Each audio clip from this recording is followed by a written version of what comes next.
this is a webinar, certainly not the first. In fact, from all bits of arithmetic that has come into play, we reckon this to be the 25th webinar in these past 2 years that has been hosted by ICC Sri Lanka. And Daily FT are also involved and part of the organizing of this special webinar. And we also have the support of several others: the Institute of Chartered Accountants of Sri Lanka, ACCA, and also LNW. Now, the audience, we reckon, is of all sorts and will be from outside of Sri Lanka as well. So they will be able to follow the proceedings via several Facebook platforms.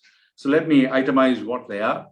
The Facebook platforms where this will be heard and seen live concurrently will be ICCSL Facebook, then Chartered Accountants Facebook, ACCA, LNW, and the Daily FT Facebook. And we would like to mention with appreciation that the whole webinar today is sponsored by ACCA, and we'd like to say another word of thanks for them coming up and being as generous as they have been. Now, we have a very interesting, and the word usually used is timely, theme for this particular webinar: the impact of the Forex crisis and the solutions for the national economy. And we refer in particular to the economy of Sri Lanka.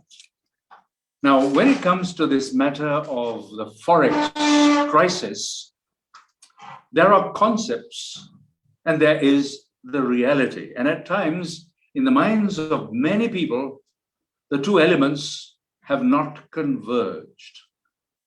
Of course, we are looking at it from the point of view of Sri Lanka's economy and how people in Sri Lanka understand, or should I say not understand. There is bewilderment, even confusion in the minds of many. And among some, both the concept and the reality is little understood. Why we say that is because we can hear quite a lot of comments from here, there, and everywhere, sometimes even amongst corporates and friends exchanging ideas through their, social media methods or means. And they say, what is happening? What is going on? What is happening? So there is a level of confusion. Now, in rural areas of Sri Lanka, they don't know what is happening, except that they believe that the pandemic has ruined everything, and that's the cause of all the problems that we have. And they are being denied access to cheaper goods and services, and they can't cook their meals the way they did before. So that's one response that we are familiar with.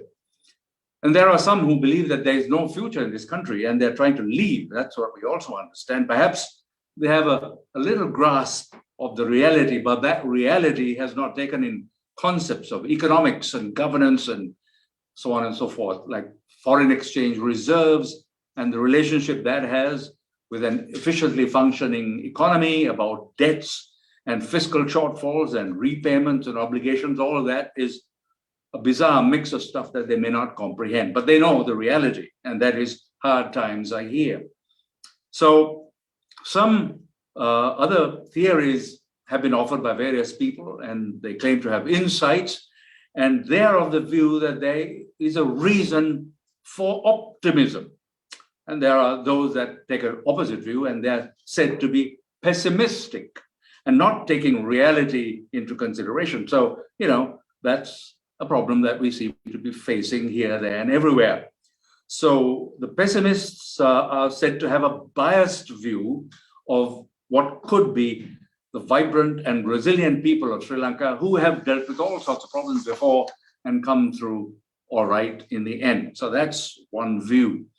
Now, is there a crisis? Yes, we say there is a crisis because Sri Lanka's foreign exchange reserves have declined very, very rapidly and quickly, a drop in foreign currency reserves of about $4 billion since the year 2020. And the external debt obligations in 2022 and 2023 remain.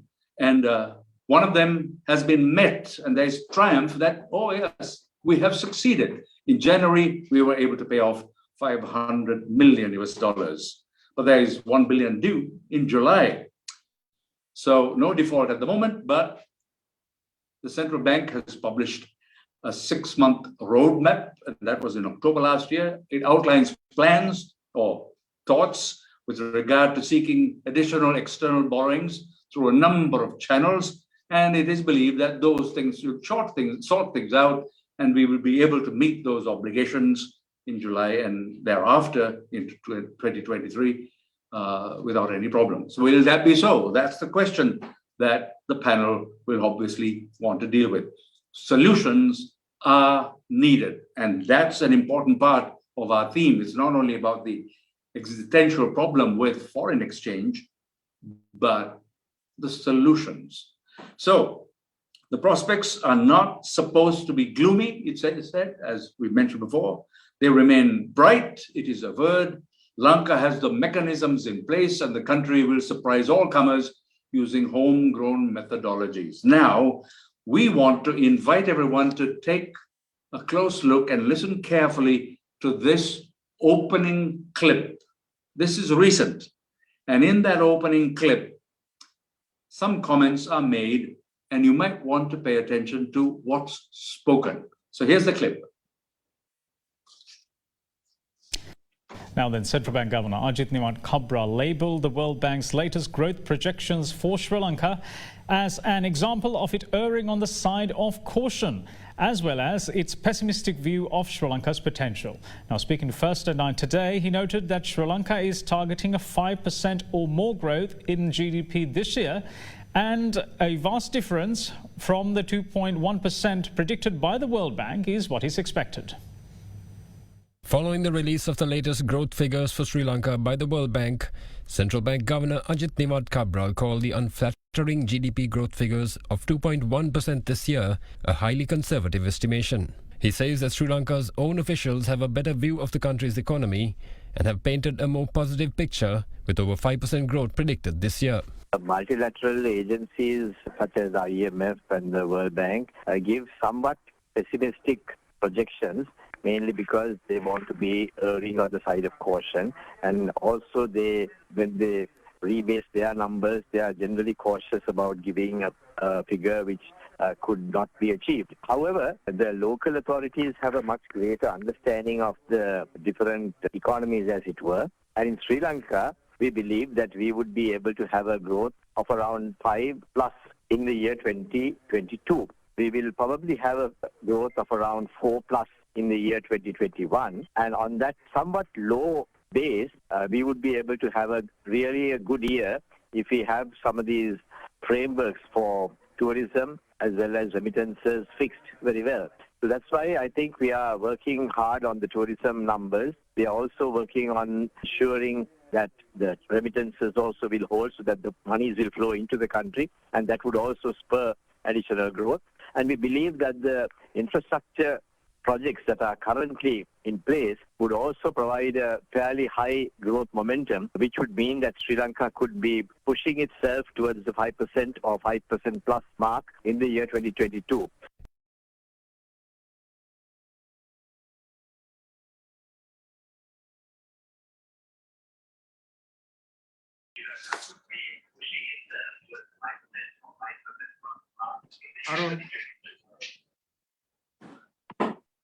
Okay, so that's a clip.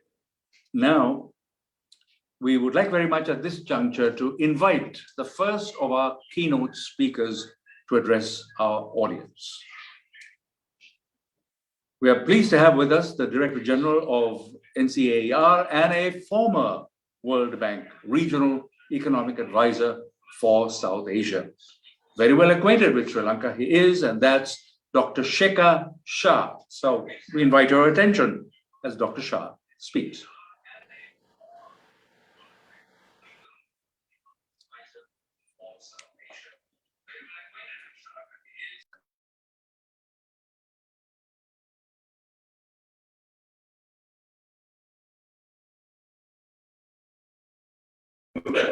Dr. Shah, you're muted. We need to have you unmute yourself. Sorry. Thank you, Dinesh, Arun, and Nishta for inviting me to speak at this important discussion.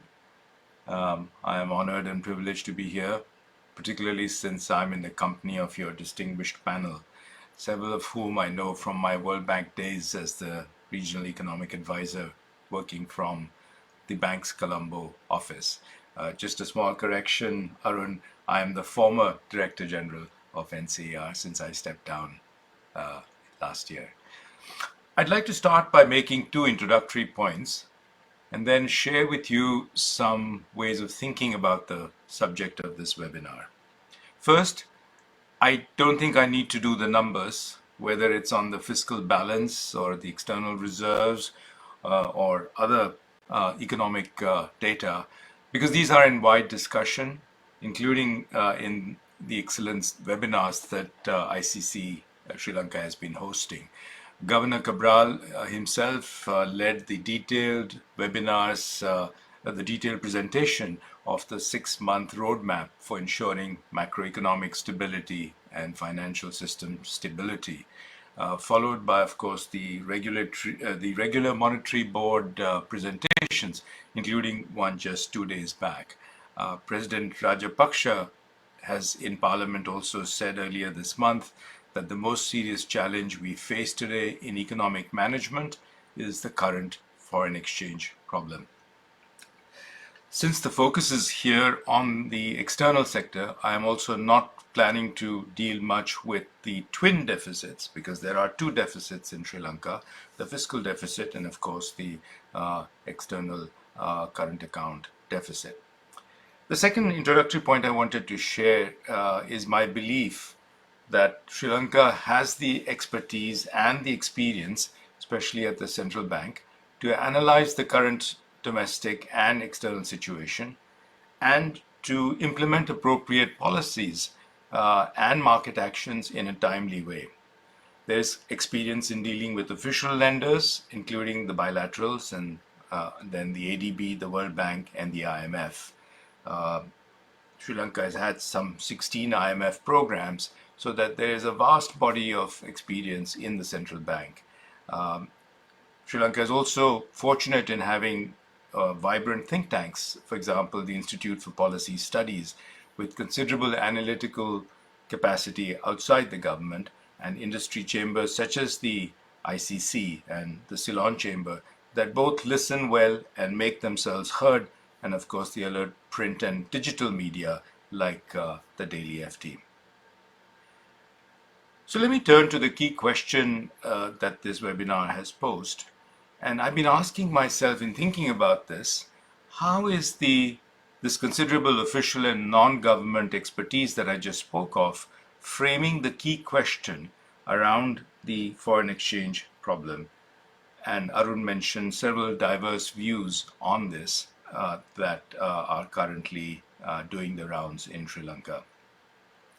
To my mind, the key question is whether Sri Lanka has a liquidity, that is a cash flow problem, or whether it actually has a debt problem. That is a stock of debt, particularly dollar-denominated debt, that would be hard to service over the medium term under realistic assumptions. Now, companies, of course, answer this question all the time as they seek to maximize returns while addressing market conditions and while obviously remaining solvent and keeping their books balanced. I hope that in the discussion we can come back to this question of, is this a debt sustainability question or is this a liquidity issue? For the economists who are on the panel and those listening in, debt is of course a stock issue and liquidity is a flow issue, but the two are obviously connected. So the questions then are, is the debt stock in its composition and maturity profile such that it can be comfortably serviced by expected earnings and expected access to borrowings, and in the case of foreign debt, by access to foreign reserves? Now, assuming that the answer is yes, that the debt is sustainable, then the next question is, are cash flows likely to be adequate so that inflows are timed well with outflows? Now, if the answer to the question of whether the stock of debt is sustainable and it is assumed to be sustainable, and that answer is wrong, then it is unlikely that the best liquidity management will help over time to resolve the debt issue. If, however, the stock of debt is sustainable, then good liquidity management can help smooth the bumps along the way. They're also connected in other ways. Questions of liquidity become important typically when reserves are low relative to their uses, or in the context of domestic deficits, deficits are large relative to GDP, and printing money can cause inflation. So often the concerns about long and medium-term debt sustainability and short-term liquidity are both present, making prioritization difficult and making it hard to keep a focus on both. As I'm sure everyone understands, especially the experts on this panel, this rather simple sounding description actually masks very difficult and complex issues shrouded by uncertainty, political pressures, domestic costs to the people of the country, and events beyond a policymaker's control. They inevitably involve very delicate balancing acts, resisting the temptation of acting too soon or acting too late, and given all the uncertainty, often choosing the safer and more predictable course of action, in many instances a soft landing that allows policymakers to retain control and, very importantly, bargaining power vis-a-vis outsiders. Despite the complexity, it is really important to get these judgments right and to keep making these judgments in real time as new information or data appears. There's clearly no room for either inertia or hubris. The costs of rebuilding from a chaotic unwinding of an economy can be much, much larger than the costs of an orderly resolution of difficulties. The downside risks of not doing so can be large for an economy.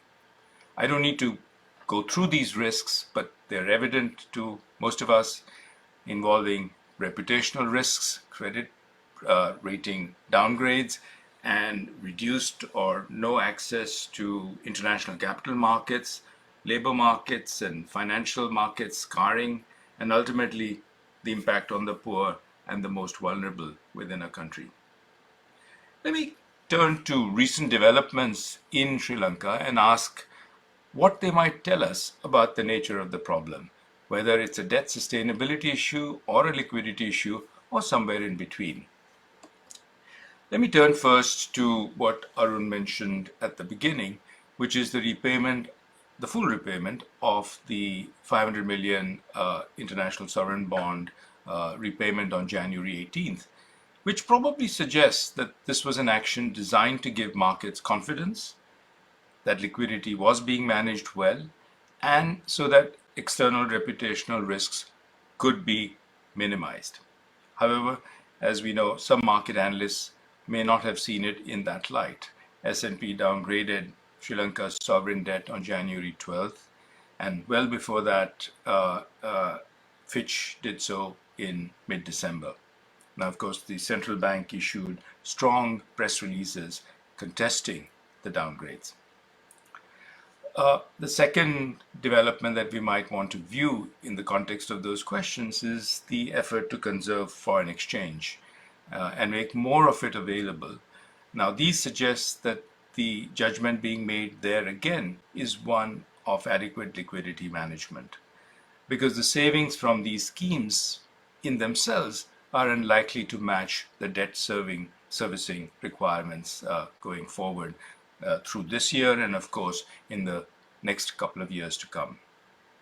By the way, on the issue of debt sustainability, if we go back to an important November 2019 document based on the work that was done during September and October 2019 by both central bank experts and their IMF counterparts, and I'm referring to the 6th review of the extended fund facility that took place during that period, which noted that Sri Lanka's external debt remains sustainable, though with high currency and rollover risks. The much larger umbrella concern in that document and in that exercise was about lowering public debt as a whole, both domestic and external, by raising revenues substantially so that the space for social and investment spending was preserved.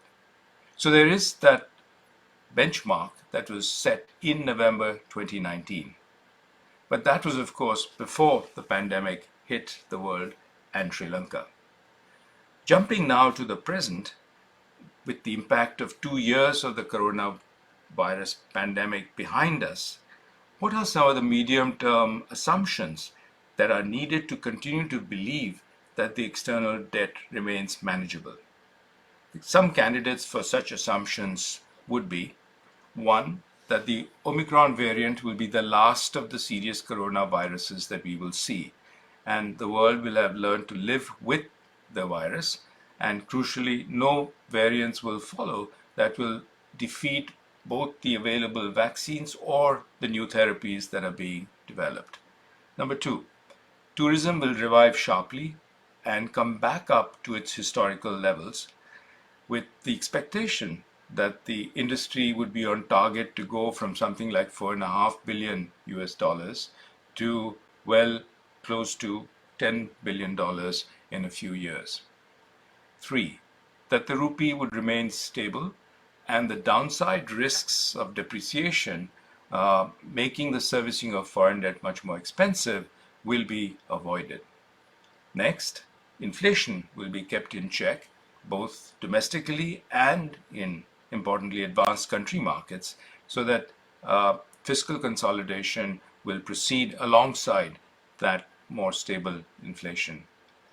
Next, foreign demand will remain strong, and interest rates will remain at historical lows that we've seen in the past, so that the cost of funds will remain within reasonable ranges.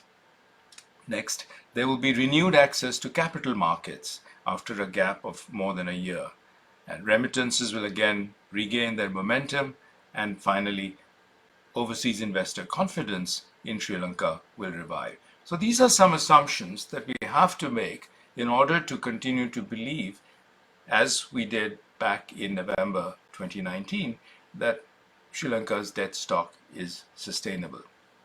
Now, because both due to the paucity of time for this and also the deep uncertainty around many of these assumptions, so that sensible people can have very different interpretations, even though they're seeing the same data, I won't go into each of these assumptions, except to note two things.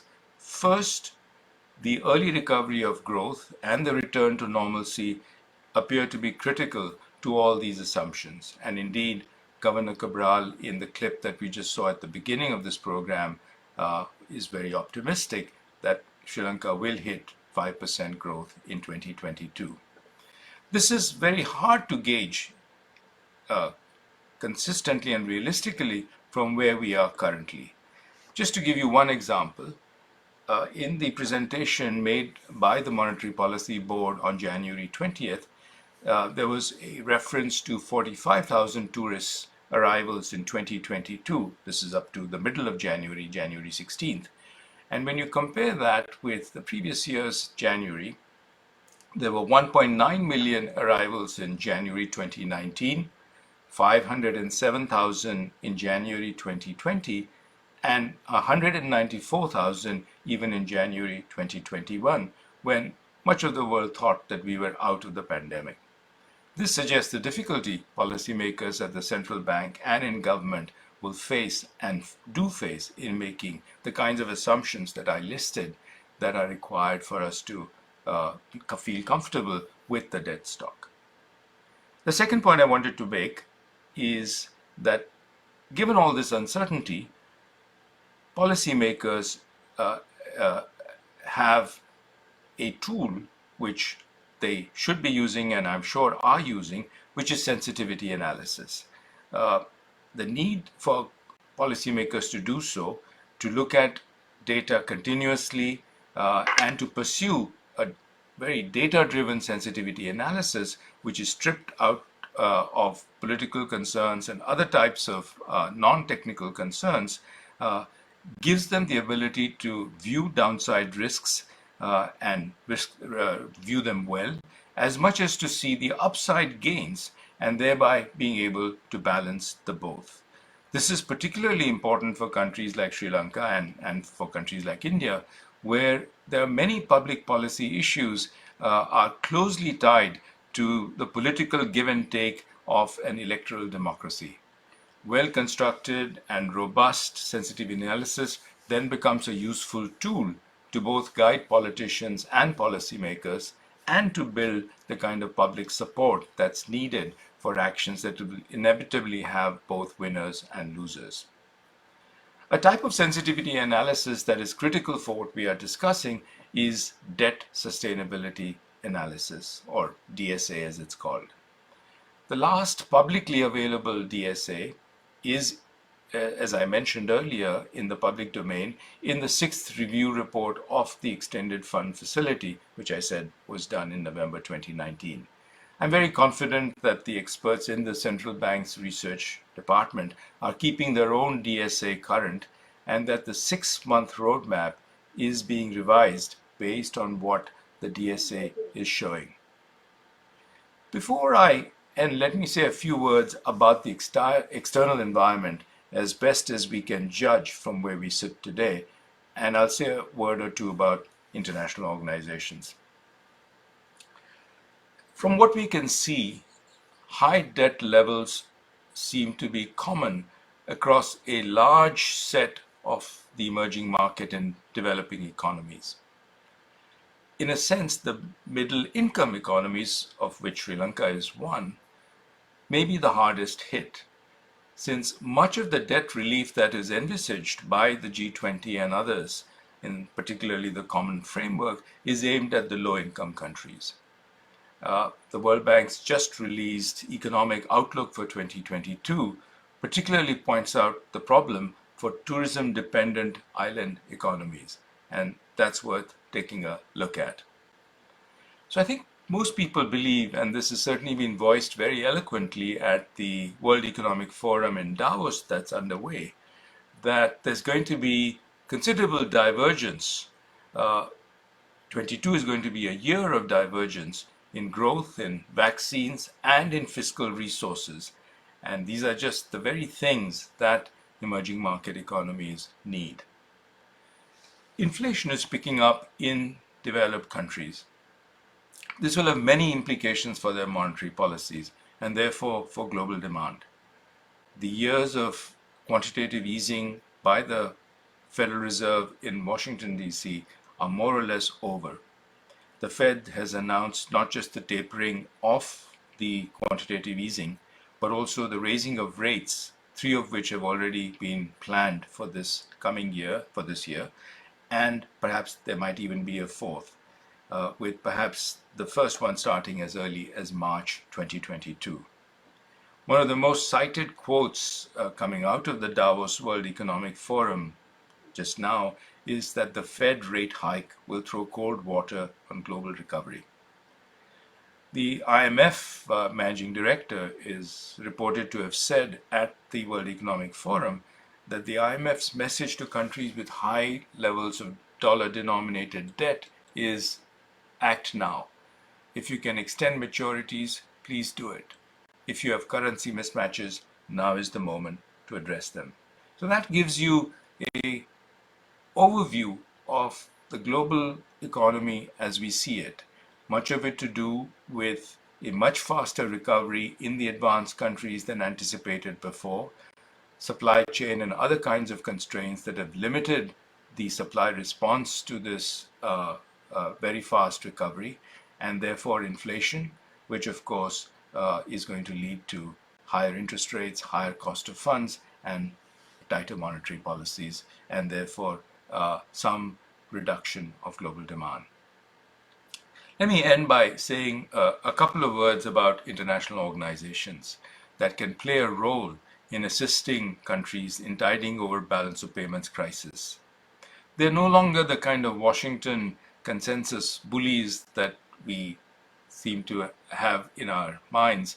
that will impose their will on sovereign governments. A lot has changed, not just in terms of their ability to make assistance available a lot faster than earlier, but also that there are now precautionary lines of credit, and the IMF, for example, has several that add to the standard instruments of the extended fund facility and the standby arrangement. Now, what has not changed is their coordinating role, a role that is designed to boost the bargaining power of the borrower, to incentivize all creditors to join the discussion, and thereby to avoid what's called the creditor holdout problem, and to leverage debt resolution with their own and other bilateral and multilateral funding. I should note that in passing, real politic of international assistance has also changed. Just as an example, the top two managers of the IMF are both development economists and not central bankers. One of them, Geeta Gopinath, is indeed a world-class academic hailing from an Indian state not too far from where you are currently. Before ending, let me just say that none of this is new, what I've said. And this is not new to the policymakers of Sri Lanka. Indeed, in Governor Cabraal, we have a very capable governor with 9 years of experience leading the Central Bank of Sri Lanka during the years 2006 to 15. Among his many achievements that perhaps we don't recognize is that he successfully completed Sri Lanka's largest standby arrangement with the IMF, some $2.7 billion, between July 2009 and 2012. So there's a vast pool of experience in dealing with the international community. So in this rapidly changing external environment, I'm sure that the central bank and the government are keeping their eyes on the ball, continuously making the kind of judgment calls that are required to be able to interpret the many moving parts that they are confronted with. I was heartened in this context by the last slide that Governor Cabraal showed in his October 1 roadmap, which had the message, this is a dynamic plan. We will tweak it, fine-tune it, even change some parts as we move on. I hope that changing of parts could include changing course substantially if needed, and if needed, that it would be done in time in order to build resilience and to minimize the damage that can otherwise be done to the economy, to the ordinary Sri Lankan child, woman, and man, and ultimately to the tremendous development potential that Sri Lanka and its people have. This is not an easy challenge, but it can be done and has been done elsewhere. Let me stop here. Thank you very much. Thank you too, Dr. Shah. We appreciate very much the emphasis that you brought to bear. Some things have changed, some things haven't changed. And if everything was going to be Washington controlled, well, we are now assured that that's not the way the thinking as it prevails now. And that's not the thinking now. It was interesting also to hear you refer to 2019 and the review that was done then. And at that point in time, the debt sustainability was considered positively as sustainable. And of course, things have changed for very good reason. So as you did say, there is need for continued analysis, that sensitivity analysis, as you termed it, free of any political figments that might be attached to it. And that's a very necessary thing that you brought to bear in the points, as well as that policymakers now have to make sure that the judgments are done right. So we've just been listening to Dr. Shekhar Shah, former, as we now stand corrected, former Director General of NCAER, as well as having served the World Bank as a regional economic advisor for South Asia. We are now due to move forward to introducing the panelists, but before that, we would like very much to hear from the sponsors of this webinar. So here it is, another clip.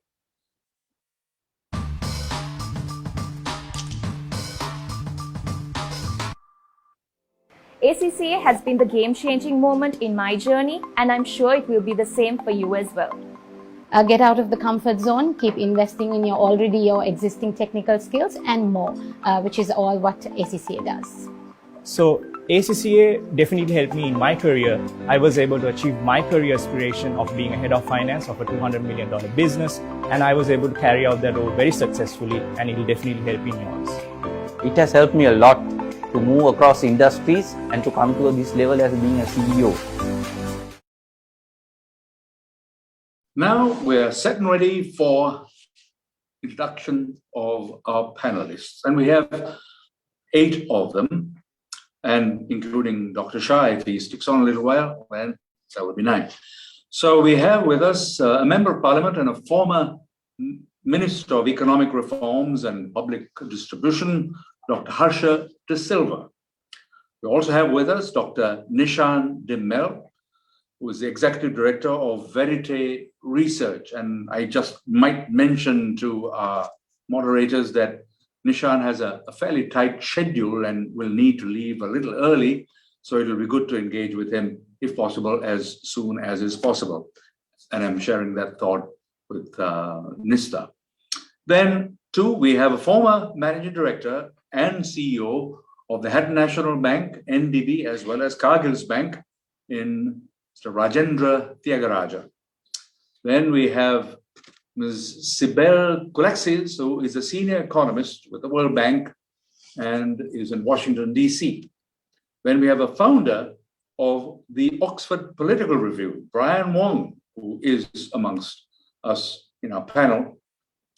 Then we have Talal Rafi, who is the entrepreneurship specialist and a member of the World Economic Forum Experts Network.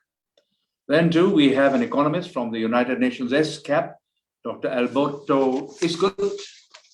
And we have Suresh Shah, who is the past chairman of the Ceylon Chamber of Commerce and of the Employers Federation of Ceylon.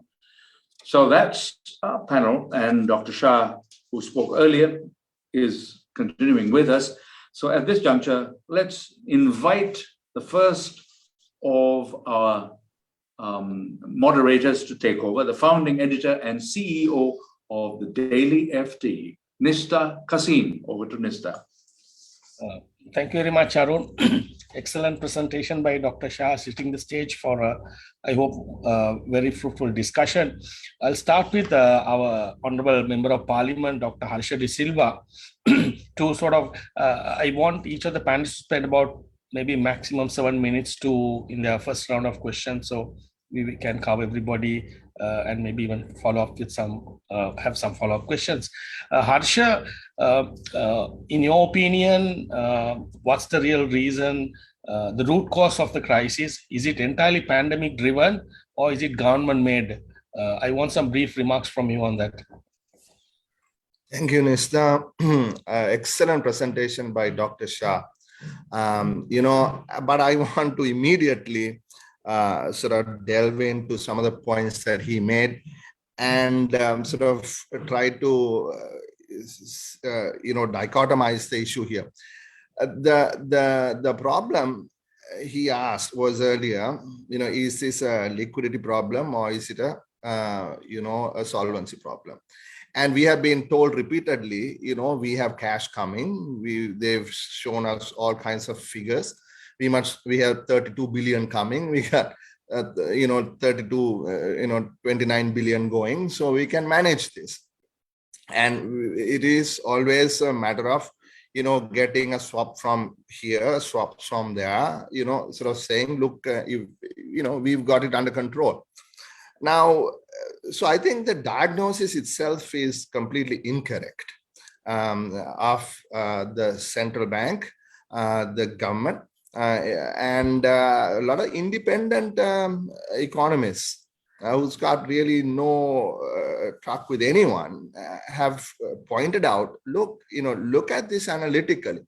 It is certainly not a liquidity problem. It is a solvency issue, it's a debt stock issue. It's a problem with the debt sustainability. So therefore, the solutions that are being proposed, in my view, are wrong. And if the diagnosis is wrong, the treatment obviously is incorrect. Now look at the issue. He talked about, the ability of the central bank, the staff, the expertise, true, absolutely correct, right? We got brilliant economists working there. What has happened, however, is a central bank has been absolutely completely politicized at the top. And if you listen to Mr. Cabraal, you wonder whether you're listening to an independent governor of the central bank or an appendage of the government. Whether when he says, we are doing this, we are doing that, referring to the government and saying, look, why we don't want to go to the IMF is because we don't want to impose conditions on the people. Would you like to cut subsidies to the poor people? That is not a question that should be asked by an independent governor of the central bank. That's a fiscal policy matter that needs to be dealt with by an elected government. The advice of a non-political head of a central bank should be something completely different to that. So therefore, it is not for the lack of expertise in the bank or outside. And, the opposition, people like us have been constantly arguing since 2020 mid, look, we have this problem, it's coming, and we have to take serious action before we run into a massive socio-political economic problem, which is, in my view, just around the corner. And I also want to mention one other thing, and that is Dr. Shah referred to the 2019 November IMF staff report. That is correct. But if you recall, in that, they talked about coming back after the Easter Sunday attack. That was the main issue. And said, the pandemic was not even in the horizon, but leave that alone. The issue was that the government at the time was committed to stick to the EFF program, despite the setbacks of the Easter Sunday attack. The revenues that fell, the government was going to be fiscally prudent. They were going to ensure that they had fiscal discipline, that they were going to build back the revenues that were lost due to the attack. But what happened in 2 weeks after this report came out? The entire thing was changed. So we are looking at a IMF staff report, debt sustainability analysis, which is with absolutely completely different set of circumstances, and cutting the tax, and I heard Nishan say the other day, more than 25% of our revenue was lost due to the absolutely unexpected and uncalled for cuts in taxes. So therefore, in my view, yes, I cannot, even though I'm a politician, I have to be honest that, I'm not going to say the pandemic didn't have an impact. It did, certainly did. But then that is what dynamic economic management is all about, right? We live in a dynamic world. Things change. We need to change tactics. We need to change strategies. And it is certainly not what they expected on the 19th of November, what transpired by, April of the following year. So if you are unable to see the dynamics of the economy and still continue to proceed with what was the case prior to the change, then you are actually being very unwise. I don't really care if it is somebody's company, somebody's home front. I don't care. But here we are talking about the people. I'm a representative of the people. We have 22 million people who are suffering, right? Except for a few who got a big payoff even after this bond was, settled. But the absolute majority, 99% of the people are in trouble. They do not have food to eat. For the first time since I was a kid, I have to stand in line. Yesterday, my wife was giving me a high five, saying, Harsha, I got a gas can. I said, come on, and she did. We were able to purchase a cooking gas can. I mean, when did we go down to this level? Rice is going to be 200-300 rupees a kilogram. People are unable to eat. There is no milk powder. There is no medicine. This economy is ruined. So therefore, I'll end, right? Yes, the pandemic had an impact. I'm not denying that. But I would blame this incompetent government who's completely politicized the central bank for not having taken the decisions on time and pushed this country to the brink of a social explosion. Okay, thank you, Harsha. I'll move on to Nishan Dimel since I think he also keen to he'll join us subsequently. But Nishan, but I mean, there are a lot of recommendations to go for a restructuring and rescheduling, and also with the IMF program. What do you think is holding back the government from going on such a course? Thank you very much, Nista, and thank you for the ICC for inviting me, and for Dr. Shekhar Shah for that opening, for Harsha for his comments. I hope you can also see a screen that I have shared. If you confirm, I will continue with that. Yes, we can see it. Thank you. Okay. So I think in the spirit of being in a conversation, Dr. Shekhar Shah has kind of positioned us very well, I think, to have this conversation.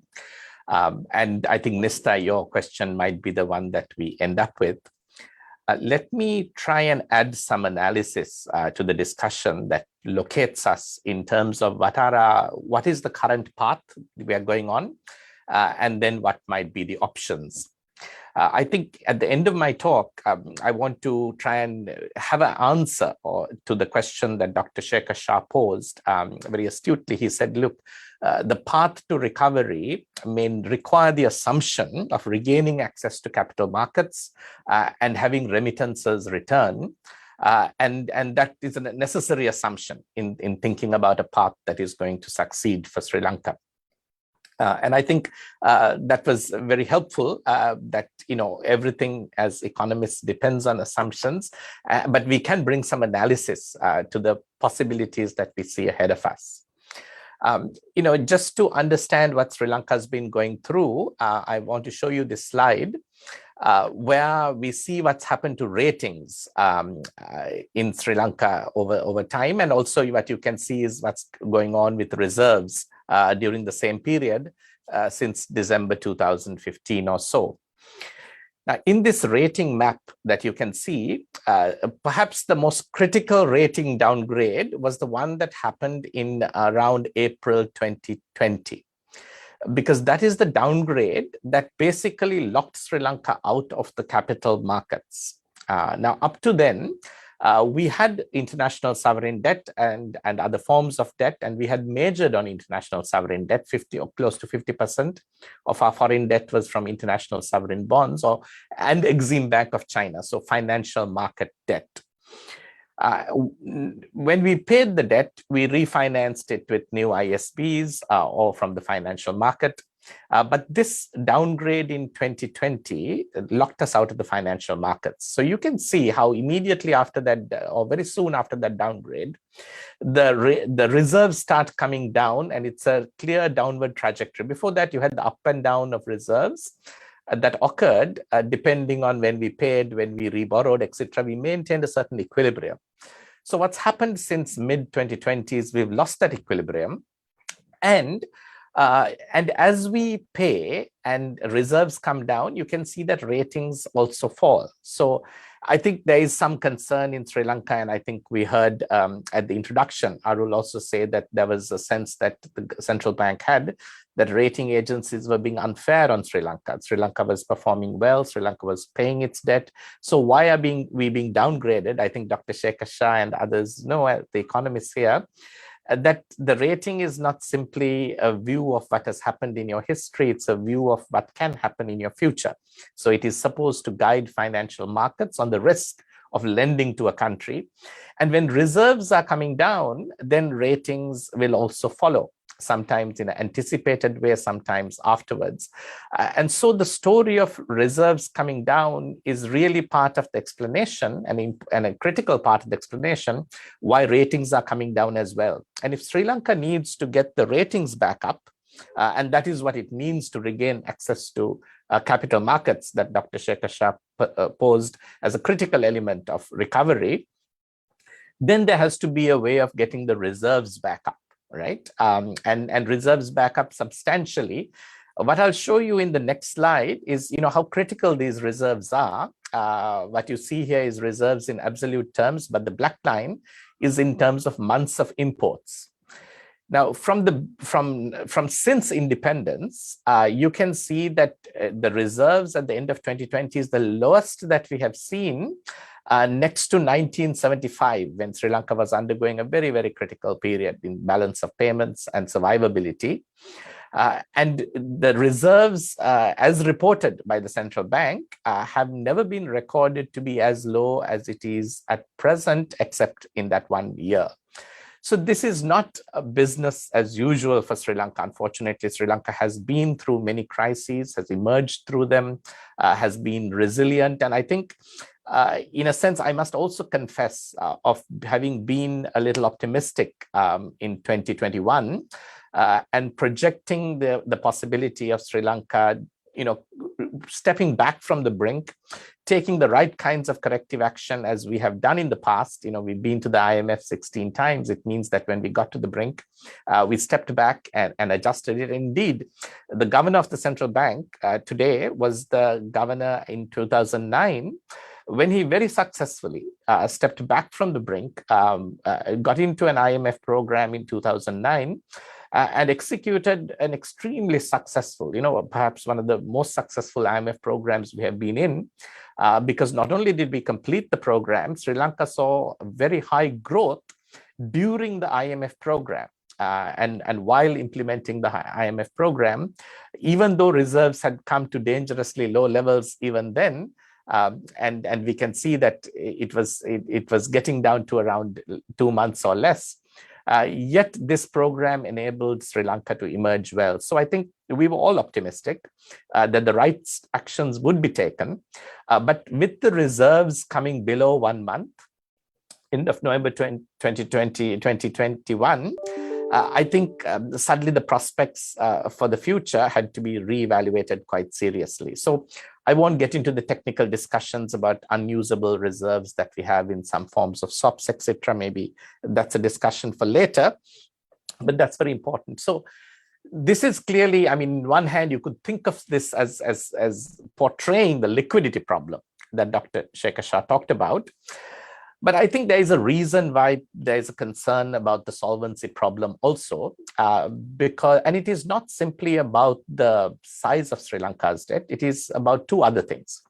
It is, on one hand, the speed at which the debt to GDP ratio has been growing. So it has been growing from about 185 to 90% when you add the public debt. So sometimes we report only central government debt, but we do the analysis based on adding the debt that is in state-owned enterprises that is under sovereign guarantee, because sometimes in our accounting system, which gives us a little flexibility, we take central government debt and later put it into the books of state-owned enterprises and show central government debt as being low, even though actually it is central government debt that's parked in state enterprises. So you've got to kind of add them together. That is what any debt analysis does as well.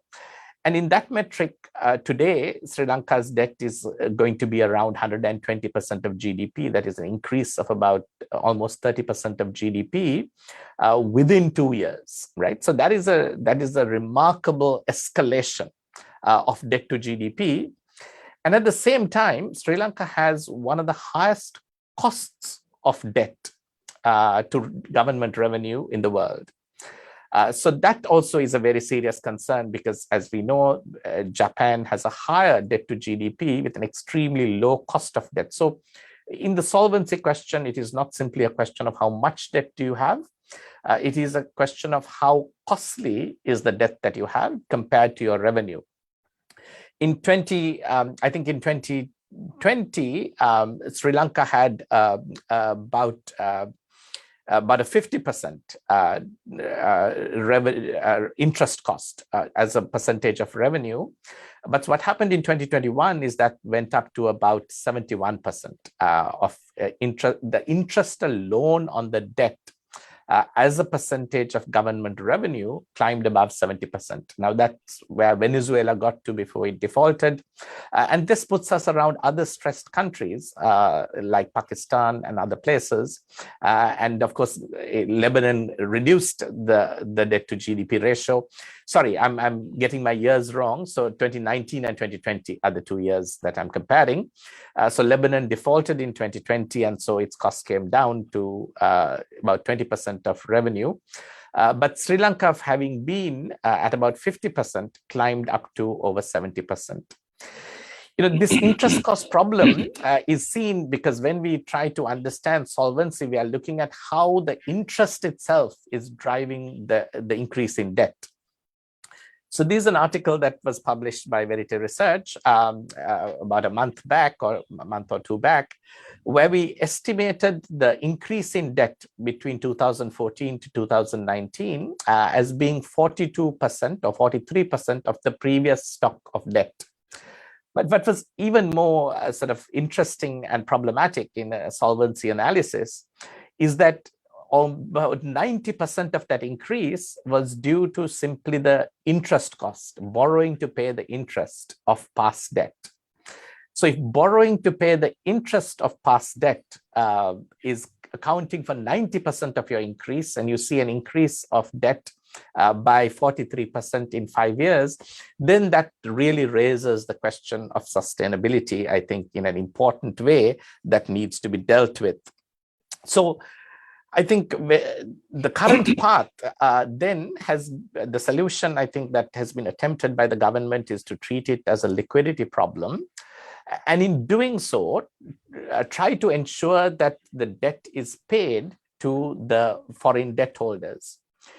Unfortunately, I think, of course, it would be great if the debt can be serviced and the needs of the economy can be met. But, the newspapers are, on a daily, weekly basis telling us how banks don't have the dollars to pay for the LCs that they have opened, effectively delaying or defaulting on their commitments. Things are stuck in the ports because they can't be cleared without making those payments. There's shortage of fuel to run the power stations in the country, as a result of which the Ceylon Electricity Board is constantly warning that there could be power cuts going forward. And we have certainly had power cuts in the last couple of weeks as well. There's shortages in pharmaceuticals, of milk foods. Nishan, you might have to wrap it up fast. Right. Okay. Yeah. So let me bring it to solutions here, not problems. So can you focus on the solutions? Yeah. So let me wrap it up. So the problem to solve is can you maintain the basic needs of the economy? Can you supply the basic needs of the economy while meeting the debt payments as well? Okay. And what you can see here is actually what the 1.5 billion due in dollar bonds that are to be paid this year, ISBs, can buy for the Sri Lankan economy. So I think in an ideal world, Sri Lanka would be able to supply the needs of the economy and also be able to meet its payments. And the question is, if you can't do both, then how do you share the pain? So the solution has to be around sharing the pain. So that all the pain of the reduction in dollars or the shortage of dollars is not felt by the Sri Lankan people and the economy alone, but is shared with its creditors. Now, this is what I think other countries did, and I'll just show you one example. You can see Ecuador. They saw the problem emerging, and they decided to get into preemptive restructuring negotiations. When they started their negotiations, in the moment they got into this territory of being locked out of capital markets, into the B- territory, they started the negotiations in March 2020. And of course, when you're in negotiations, your ratings keep coming down. But if you're already locked out of the capital markets, the marginal consequence of the further downgrades are limited. And they finished the negotiations within 6 months and got into a B- rating soon after that. Okay, so they were really able to up their ratings and then eventually soon regain access to capital markets by entering into a restructuring process. And that was the Nishan, critical can we element. come back to this also, because I think I'm just want to give you 1 minute to wrap it up. Yeah, sorry about that. Yeah. So I'm basically finished, Nista. Okay. I would just wanted to show you an example of Ecuador, the path that Sri Lanka can take in emerging from this process, which is entering restructuring negotiations. Because in the current path, as long as there's a dollar shortage, there is going to be a market price outside the unofficial price, outside the official price. As long as that unofficial price exists, Dr. Shekhar Shah's idea of remittances coming back is also not going to work out. The remittances are always going to look for a higher price, and that's not going to be the official price while there's a dollar shortage. So both criteria can't be met without a restructuring, which I think today is perhaps the best path for Sri Lanka. And sooner you start that and share the pain, the easier it will be for the economy to recover. Thank you very much. Thank you. Thank you very much, Nishan. Just to say, Nistar, that I wasn't expecting remittances to come back. All of the things that I said were posed as questions. And Nishan has done a fantastic job of putting this in the very perspective that I hoped he would be able to. Okay, thanks. Thanks for the clarification. I'll move on to our international guest, actually, Dr. Alberto, and also Dr. Brian Wong. Will be the next two in terms of what would you recommend? I mean, this is Sri Lanka is not unique to this kind of situations. There were lots of countries in the past. What would be Sri Lanka's key learnings, and how fast we should move on? So, Dr. Alberto, can I get you to share some insights? Sure, no problem. Thank you so much for having me, by the way. Yeah, the problems of debt have been going on for quite a long time. I'm originally from Argentina, that has a lot of experience, unfortunately, in this area. And it started. The problem became very serious during the 1980s, when we have the debt crisis of many Latin American countries and some countries in other parts of the world. And at that time, there was no procedure to fix these problems. So there were very protracted negotiations. At that time, the debt was mostly with commercial banks. And it took years and years. In Latin America, they talk about the lost decade because the resolution was not coming, right? It was a problem of solvency and all these fixes, extending the period, changing a little bit here and there. It was not giving a solution. So finally, in 1989, there was this so-called Brady plan that basically converted the debt with the banks with bonds, with bond debt. And that really solved the problem. In some cases, allowed for a cut, for a haircut in the face value of the debt. In other cases, allow for much below market interest rates. So that really did the trick. However, the problems of debt didn't stop there. And back in the 90s, there still were issues with debt with bondholders now. And in 2001, the IMF made a very bold proposal to create a sovereign debt restructuring mechanism. Because the problem is, this market for sovereign debt is very complicated. It's not like in national financial markets where there is some sort of regulation or problems of bankruptcy can be sorted out. In sovereign debt markets, there's not such a thing. So this proposal by the IMF back then was to create a sort of mechanism to restructure debts of developing countries that were facing difficulties, like the difficulties faced by Sri Lanka now. And it was a very bold, very interesting proposal. There was a clear idea that you need to really address these issues before they become very serious. So the idea is to do a preemptive restructuring rather than run into a default when the economy is in a much worse shape. and then try to find a solution. So it was a very interesting proposal. Unfortunately, it required a reform of the Articles of Agreement of the IMF. And at that time, well, still now, I think the US had more than 15%, so they could block this proposal. Initially, the US was supportive, but there was some very strong lobby from the finance industry at that time that they didn't like the idea of having a kind of international court to solve the problems. So what happened next is that there was an alternative solution. There was the development of collective action clauses in bonds. Collective action clauses were common in the British law since 1879, I think, but in America only where they were introduced in 2003 in New York. So this created a possibility for a market-based restructuring. A collective action clause means that the certain threshold in value of the bondholders agree to a change in the terms of the bond, it can be done, and it will be valid for all the other bondholders, right? So the typical threshold was 75% at that time. So that created another solution, a possibility to deal directly with the bondholders and try to reach an agreement. Of course, you need to have bonds that have collective action clauses. These collective action clauses evolved over time. By 2014, the ICMA, the International Capital Market Association, basically proposed an extension to these collective action clauses. One of them was the so-called two-limb solution, where the decision is basically taken individually by each series of a bond, for example, being renegotiated, but also there has to be a collective vote to agree on the restructuring.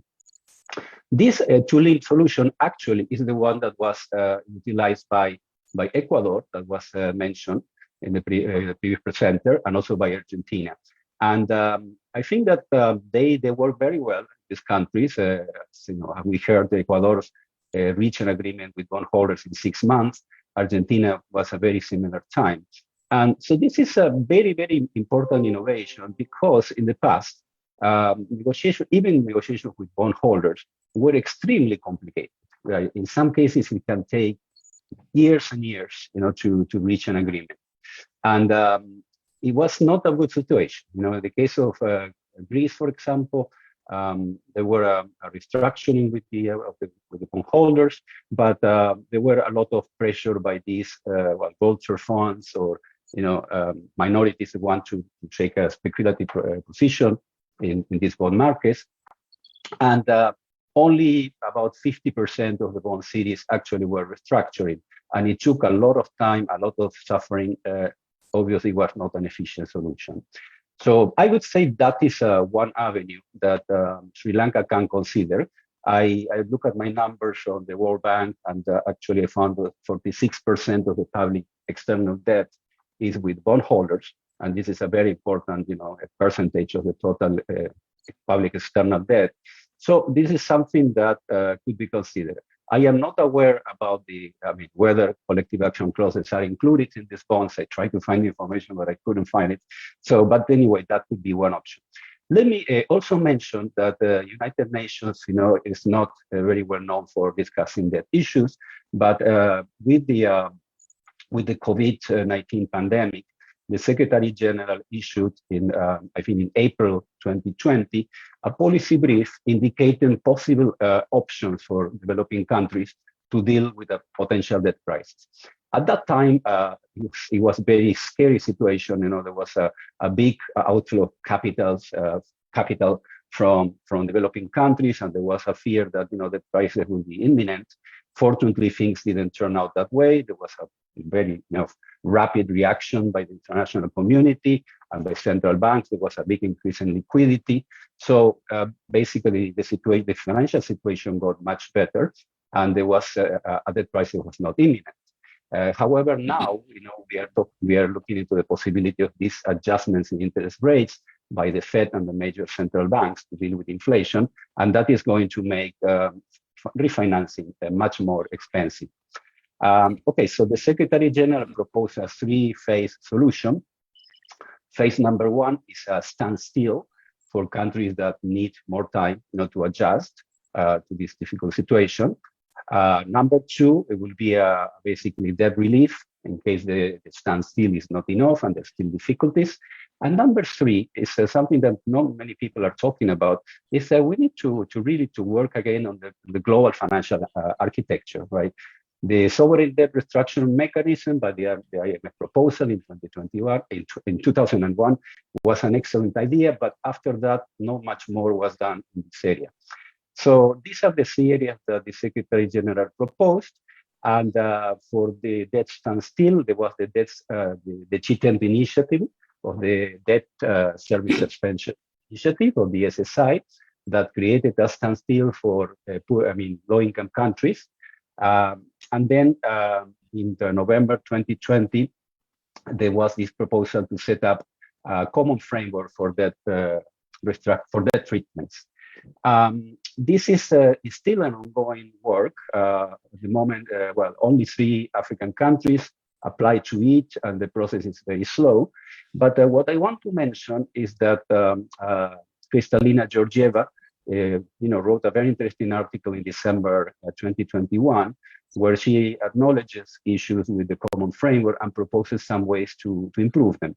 And one of the things that she proposes, which I think is important for Sri Lanka, is that the common framework should be extended to middle-income countries that need support. So in principle, Sri Lanka could become eligible. This is something that I think it would be very much worth also exploring in Sri Lanka. I don't think that the initial design of the common framework is written in stone. It's still an evolving process, and this could be also a possible, potentially useful solution down the road. Okay. So anyway, I will stop here. Okay. I hope that I answered your question. Thank you so much. Thank you, Dr. Alberto. Dr. Brian Wong, I want you to sort of come into the discussion as to, in your opinion, how could Sri Lanka get out of this crisis? Thank you very much, and thank you everyone for having me here. Just a slight minor correction. I am unfortunately not a doctor just yet. I'm in my final year of my DPhil on a Rhodes Scholarship. Sorry about that. Not an issue. So again, I'm not an economist and trained necessarily in economics. I must apologize if I lack the technical know-how and the expertise to some extent. But as I see it, the following contains and features broadly my thoughts on sort of few possible solutions that Sri Lanka has up its sleeve in face of the current crisis. It behoves us to recognize that the current crisis, I think, is a dual one. It is one that has both a forex component and a debt component to it.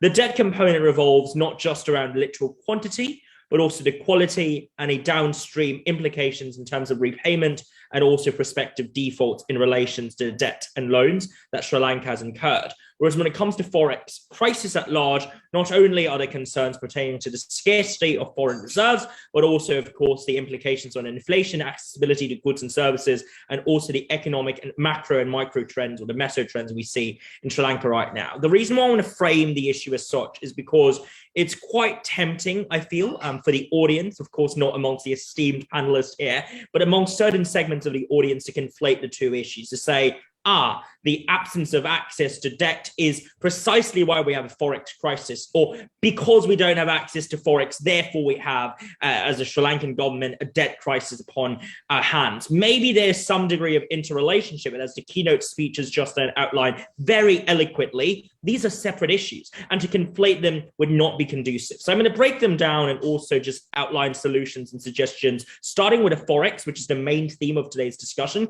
and then moving on very quickly and expediently as a side note onto the debt crisis and some brief thoughts there, which I'm not going to go into too much detail for because I want to be concise.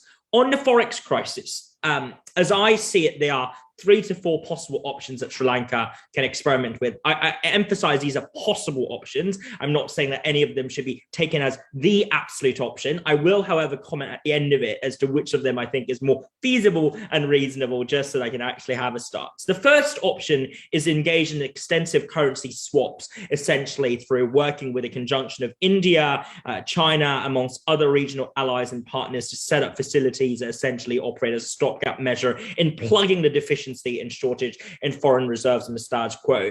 The concern I have with respect to this particular solution is the political implications and consequences, as well as what this means in terms of macroeconomic flexibility that comes inevitably in terms of terms and conditions associated with these swaps, so to speak. With that said, they would certainly provide sufficient relief in the short to medium term, I suppose, to tie Sri Lanka over the crisis, but without tackling the structural roots of the problem concerning credit rating, concerning everything flagged just then, it is unlikely that these facilities alone would be able to provide the panacea that the country needs. So maybe we'll then turn to the second option, which is to find organic ways of restoring influx of foreign currency, whether it be in terms of reopening the borders of Sri Lanka to tourists, not just from China, but also from Southeast Asia, from the West at large, which would inevitably mean that there needs to be some degree of calibration concerning living with COVID and also public health consequences in association with that, as well as questions for whether or not the tourism industry at large is ready. That sort of reopening is conducive towards ensuring the inflow of currency and inflow of foreign reserves to some extent into the hands of private retailers and also those who benefit directly from tourism. The question mark here, though, is how much of that is then circulated and re-injected into the local economy. I'm not entirely sure as to where the factor lies, but I would suspect and I would posit that that alone is also inadequate as a solution, simply because even though tourism does hold up and comprise a key pillar of the economy per se, the reserves and access to liquidity arising from that is by no means sufficient to tide the country over the crisis either, which leaves us then with two fundamental options before us. Do we turn to the IMF, or do we turn instead to, say, China or other third parties and insert blank to be filled countries for external assistance? Here I want to make, I guess, not necessarily to bat for the IMF, but I do want to make the observation that the IMF has changed considerably over recent decades. The argument it imposes a Washington consensus, one driven by austerity and exclusively austerity-centric conceptions or of sort of reconstructive or reconstructionary measures, is a benign but certainly outdated characterization of what the IMF could offer and does offer. But the underlying and undergirding reason why I still think we need to be wary of resorting to help from the IMF is actually political. It is to do with the resentment and populist waves of backlash and disillusionment towards the IMF we've seen in other countries that have indirectly or directly suffered under what the public perceived to be unjust and undue imposition of stringent terms and conditions by the IMF, and what that therefore meant in terms of anti-globalization sentiments, as well as the whiplash towards further reconstructive efforts. All of that is to say that even if the IMF is indeed a reasonable option and solution, we need to be mindful of the optics and the perceptions of the public, which ties us then on to the final option, China. And here I want to sort of flag again, as someone currently in Hong Kong and from Hong Kong, there might plausibly be a conflict of interest, although I can assure you that conflict of interest is, if you know the circumstances here in Hong Kong, likely to be rather insignificant, so to speak. Objectively, China has two advantages when it comes to financial injections and support. The first is the quantity, and the second is relatively generous terms and conditions to some extent when it comes to repayment, interest rate, and also transparency and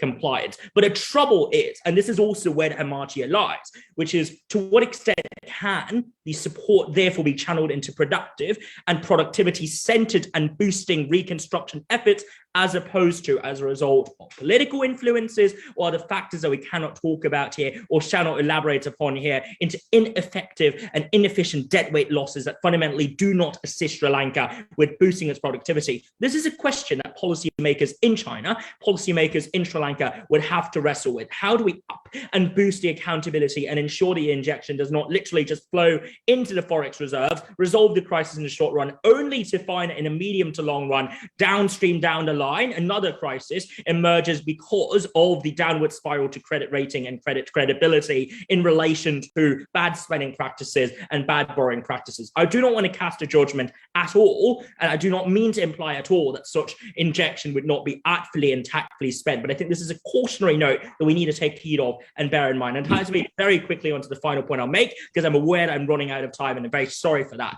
which is on a debt crisis. And this is an orthogonal matter to some extent from the Forex crisis.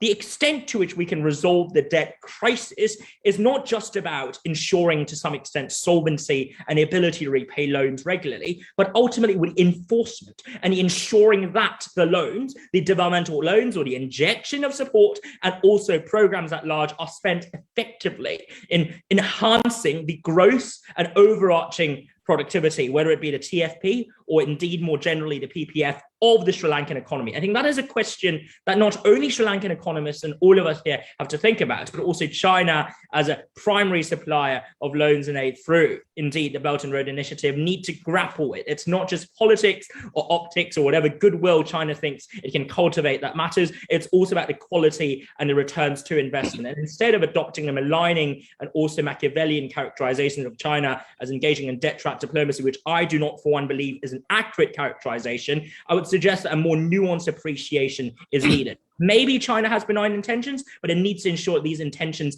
are indeed lived up to in practice and also followed through when it comes to actual compliance, enforcement, and regulation on the ground. And when not, that's something that Sri Lanka can succeed in complying and fulfilling. Well, that's really, the jury's out on that one. So with that said, thank you all very much, and I hope the introductory remarks have not been too verbose. Thank you. Okay, thanks. Thanks, Brian. Thank you very much. I'll move on to Sibel, actually. I mean, you have heard so much of discussion about it, a lot of mention about World Bank. I want to ask Sibel in terms of, I know World Bank continues to engage with supporting Sri Lanka. The question is, can World Bank do more, or do you want, or do you expect countries like Sri Lanka also to step up? Thank you, Mr. Qasim. This is a great discussion and happy to be here. Yes, now as we are talking about the debt situation, I want to talk what the bank is doing on debt service repayments. The bank recognized the potential impact of debt repayments, and this is why the bank and IMF urged G20 countries to establish the DSSI, the Debt Service Suspension Initiative. This was a temporary suspension of debt service payments owed to bilateral creditors, and it took effect on May 1st, 2020. And the initiative so far has delivered around $10 billion debt relief to more than 40 low-income countries.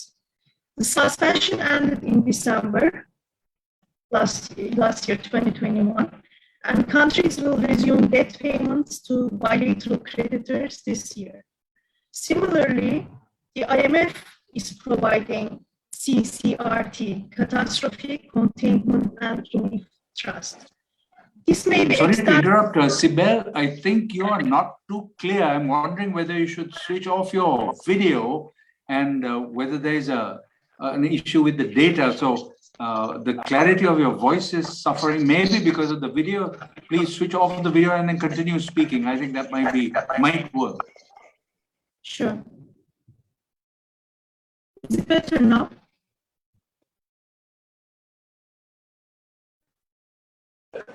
Okay. Go ahead.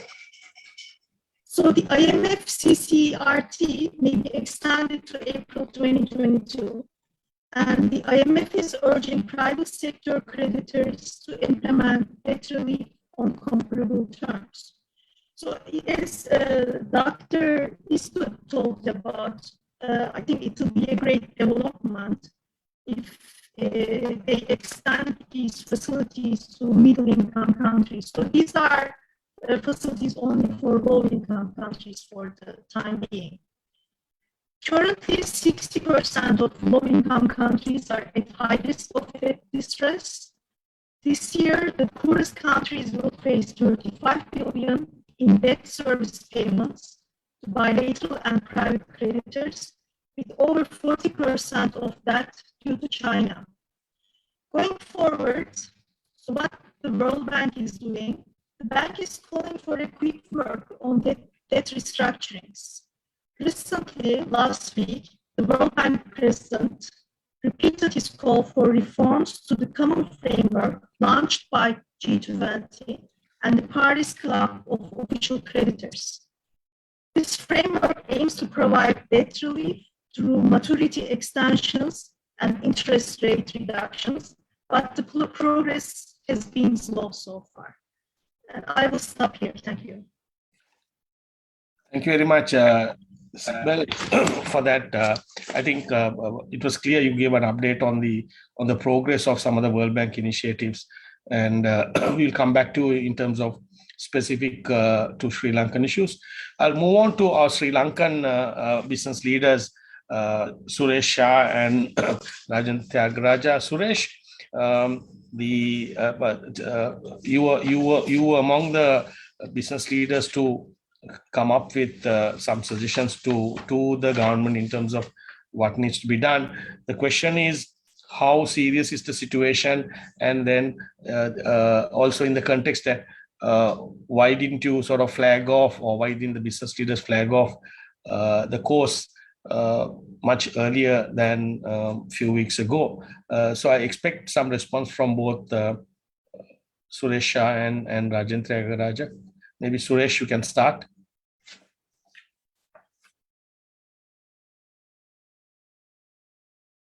Suresh, are you there?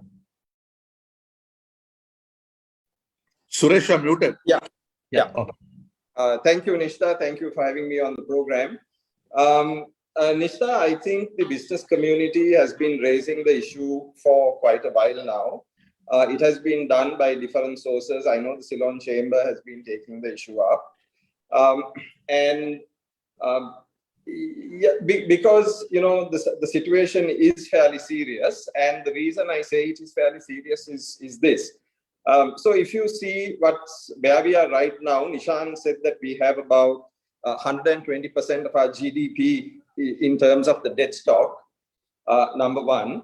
And number two, that about 70% of our revenue is used to meet the interest expenses, number two. And number three, we all know that due to the circumstances at the moment, we are having issues in terms of inflows of dollars, thanks on the one hand to the decline in tourism and also the decline in remittances and so on and so forth.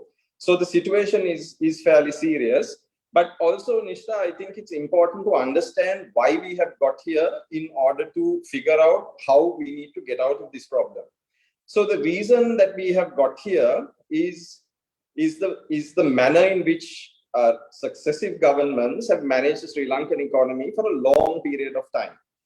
You can try to apportion blame to this government, last government, and the government before that, or whatever you want. But the reality is that for something like 70 of our 74 years since independence, we've been running a deficit in our fiscal account, right?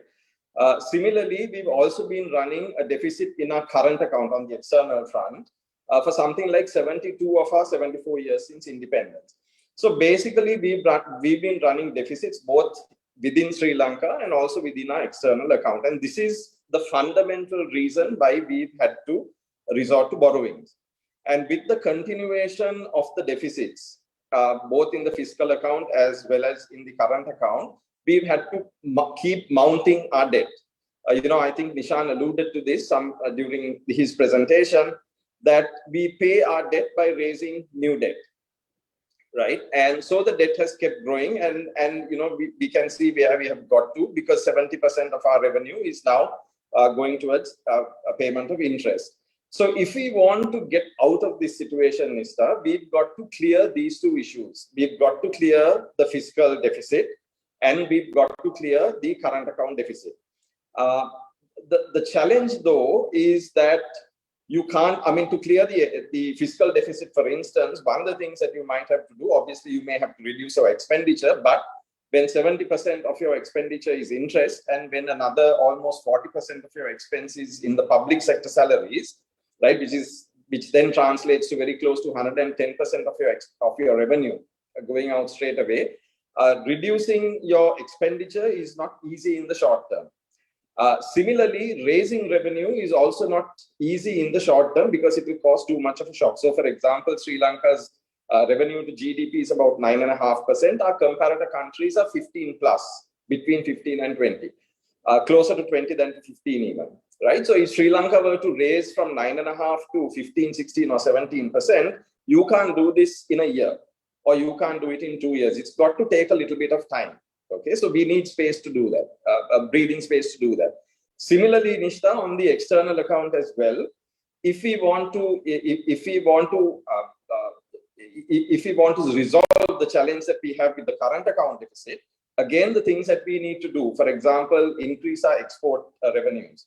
If we want to increase FDI flows into the country, I think Dr. Shah spoke about 10 billion in terms of tourism numbers, up from 4 billion to 10 billion, 4 point something to 10. These things again, Nishta, doesn't happen in a year or two.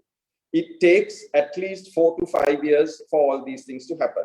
So the long-term solutions to the challenge that we are facing, the long-term solutions being attending to the fiscal account and attending to the external account, these things are going to take 4 to 5 years for these things to happen. So what Sri Lanka needs right now is the space, right, to get these reforms done. And that space in terms of time is roughly about maybe 4, maybe about 5 years for the reforms to start kicking in and delivering the results. Now, where do we get the money for during those 4 to 5 year period, right? I think that is the key question in terms of getting out of the immediate crisis. So, fundamentally, to get out of the ICU, as it were, we need to get the money. And where is this money going to come from? Because we are locked out of the international capital markets because of where our ratings are, right? So we can obviously go to the bilaterals, we can go to our friendly countries and we can ask them for money, but there is a limit to that. Because as we are seeing right now, yes, the swaps are coming in from India and from China, but these are short term. Now, if you need money for 4 to 5 years, how is a swap of a couple of months or of a year? How is that going to help, right? So the bilateral option, while it might help immediately and for a few months, is not going to give us that breathing space of 3, 4, or 5 years time, which is why, and you can't go to the bond markets because of our rating.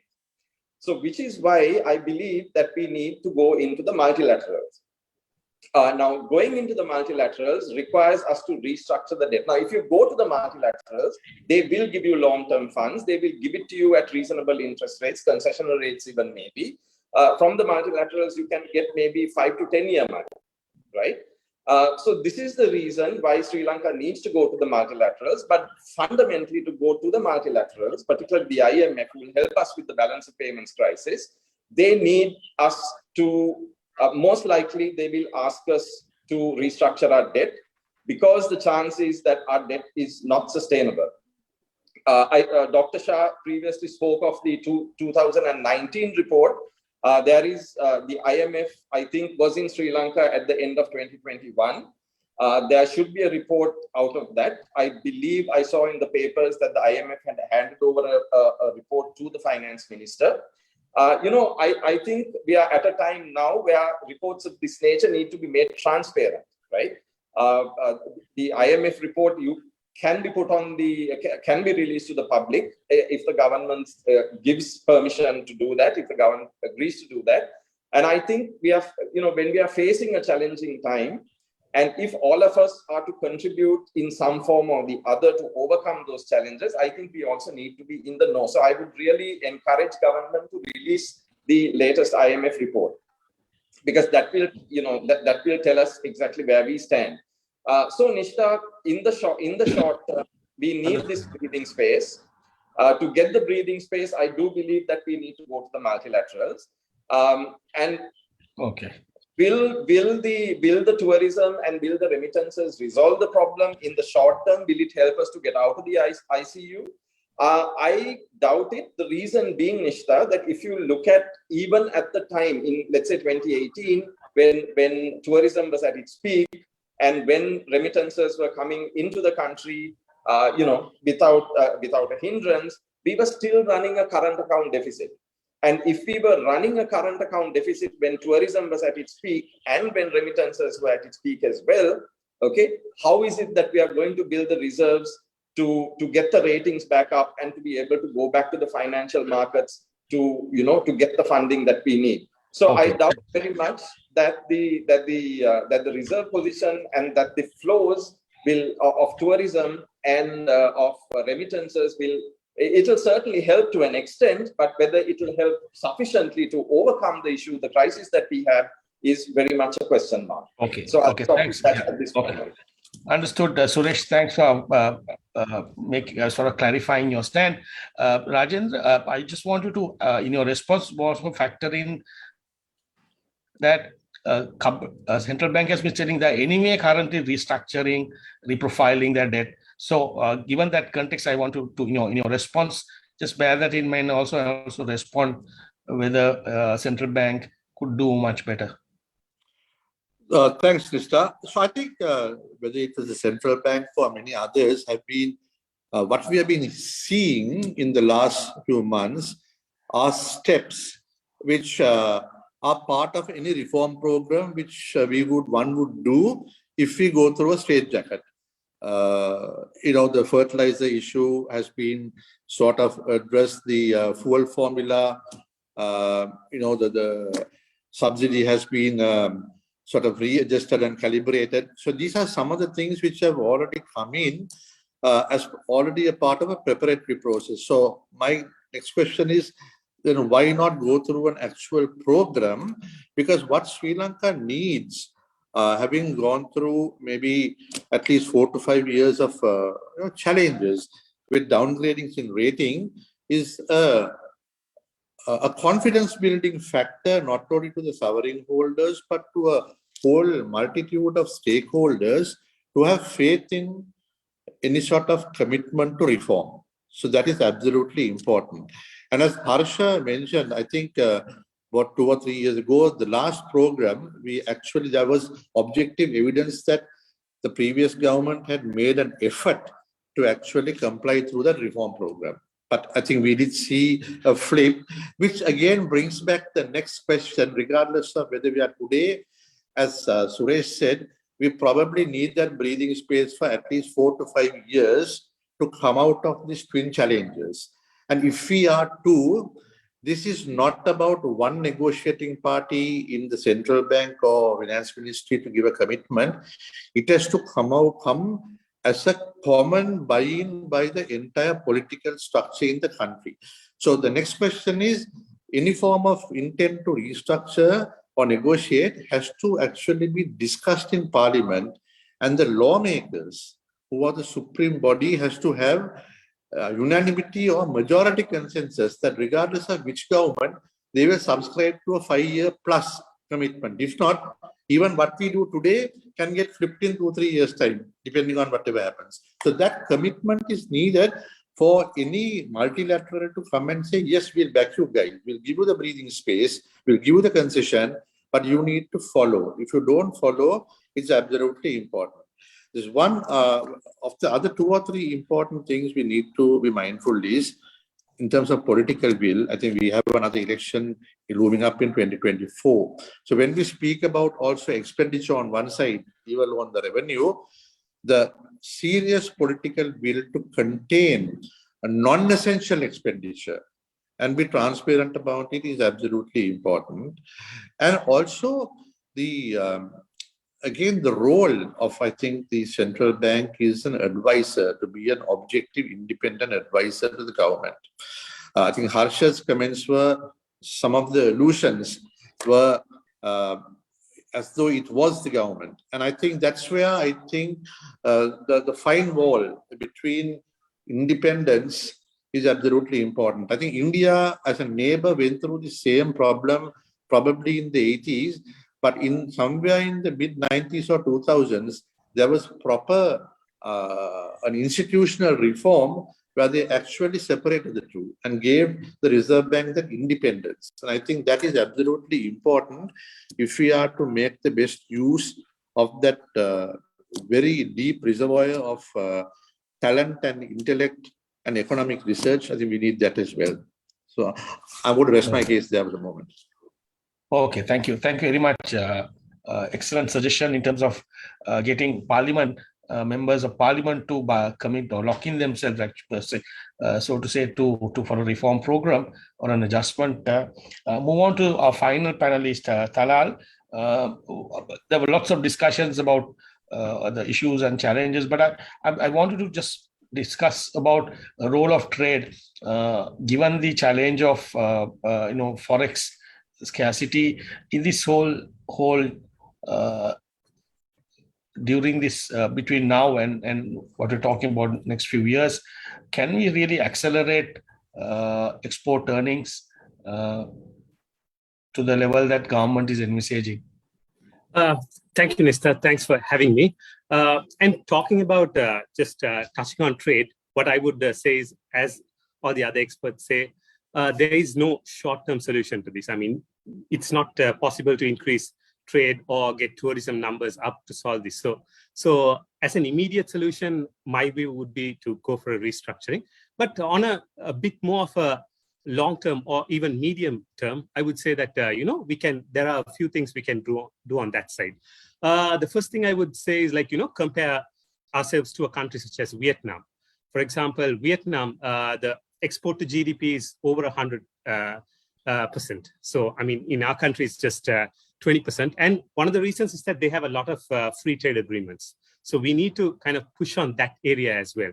And, the whole reason behind this is that when you look at, for example, the 1930s, the Great Depression, when one country started imposing import restrictions, it was followed by a chain reaction. So we can't have this thing about exporting, just wanting other countries to import our products and at the same time, blocking off their products. So it's only a matter of time before there are a bit of retaliations going on. So with that, a few things I would say is one thing would be innovation. So we need to kind of move out in the trade thing, get more products in. One thing, for example, many countries, like when you look at China or Korea or even Thailand, the apparel industry was dominant at the beginning, but then they all moved into machinery, electronics production. But what we have is that for some time, apparel is still the number one. So we need to move, shift a bit more. And the other thing is also look more towards knowledge transfer, tech transfer, because what we find is that even when you study China in the 1980s, what they did was they took FDI specifically in industries where they lacked technical or management skills. And this was a sort of a strategy to learn and create your own companies in that industry. So this is one thing. And another statistic which I have said many times before is that between 2000 and 2015, Sri Lanka only brought in 7 new products, so which brought in an annual revenue of $100 million. But when you look at the exact same time for Vietnam, it brought in 48 new products and $54 billion. Not only did they bring in 7 times more products, but like over 50 times the value for each product.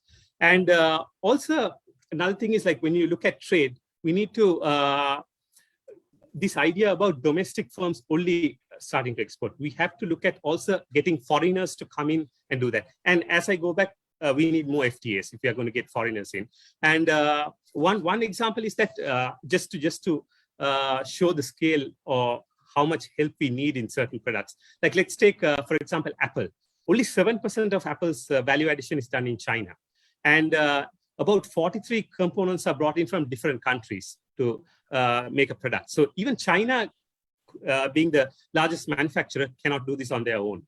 So, but still in the process of just adding 7% value addition, they have created 1.3 million jobs. So that is and moving on to about free trade. For example, if you look at a country such as Switzerland or Singapore, their import to GDP is very high. But at the same time, their export to GDP is also very high. So it's more about, importing and exporting. And lastly, I want to talk about, for example, we need to concentrate on industries that need us to import less. For example, the ICT sector. though apparel industry is our largest export earner, it's still like for every $100 we earn, we're spending $60 out. So though we say we claim that we earn $5 billion from the apparel sector, it's just actually $2 billion. So with that, and the last point I always keep it a point to stress is that we have a very low amount of STEM graduates coming out. So if we are going to compete, especially in the ICT sector, ICT, BPM sector, which is set to grow much and has a good potential, we need to focus really on this. We only have 4,000 graduates coming out. And when you look at it per million compared to India, India is producing 5 times our amount. Thanks. Okay, thank you, Talal. Thank you for bringing a new perspective to the discussion. I want to thank everyone for being very frank and forthright in terms of comments. I understand that the central bank governor's message is available now. I'm sure he's going to respond. He would have sort of perceived what kind of comments would have come or would be discussed. So I'm sure that he might respond to some of the discussion points we had so far. And maybe it may be a good forerunner for Dinesh to take over and ask follow-up responses from other panelists. So over to you, Arun. Thank you very much for all the speakers actually and the panelists. Arun, over to you.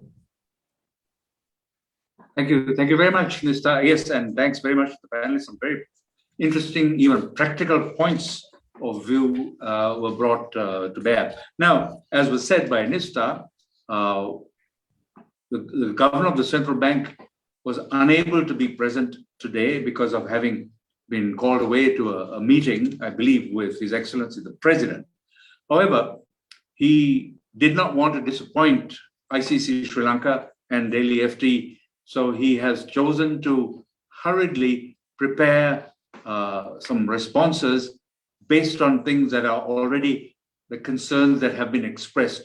So he has taken time to record that and he has transmitted that. So we do have a brief message, a talk from the governor of the central bank. He's not able to be, as they say, live and present, but this was recorded a little while ago and was forwarded. So we have that. We're going to invite your attention as he responds in the next few minutes. So there we are. Good afternoon.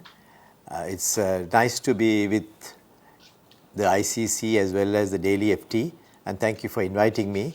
I'm sorry I cannot join with your program on a live basis, and that's why at Dinesh's request and invitation I'm doing this recording early so that I can send it across to you so that you can use it at the seminar itself.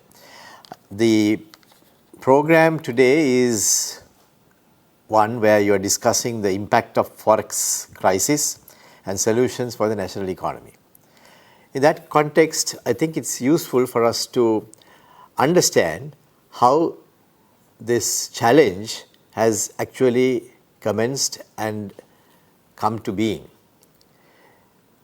If you look at the past, you would find that by the end of 2014, Sri Lanka had a GDP of $79 billion and the total international sovereign bonds outstanding was just $5 billion. It was around 6%. However, by the end of 2019, we found that the ISPs had increased up to $15 billion, although the GDP had increased only to around $84 billion. Now, therefore, the total content of the ISPs as a percentage of the GDP had risen to a very high level, which meant that the strain on the economy was somewhat strong, and then that had to be addressed very, very carefully. In the meantime, immediately after that, we were faced with the COVID, and that put an even greater strain on the economy with foreign inflows coming from by way of tourism receipts being almost reducing to zero.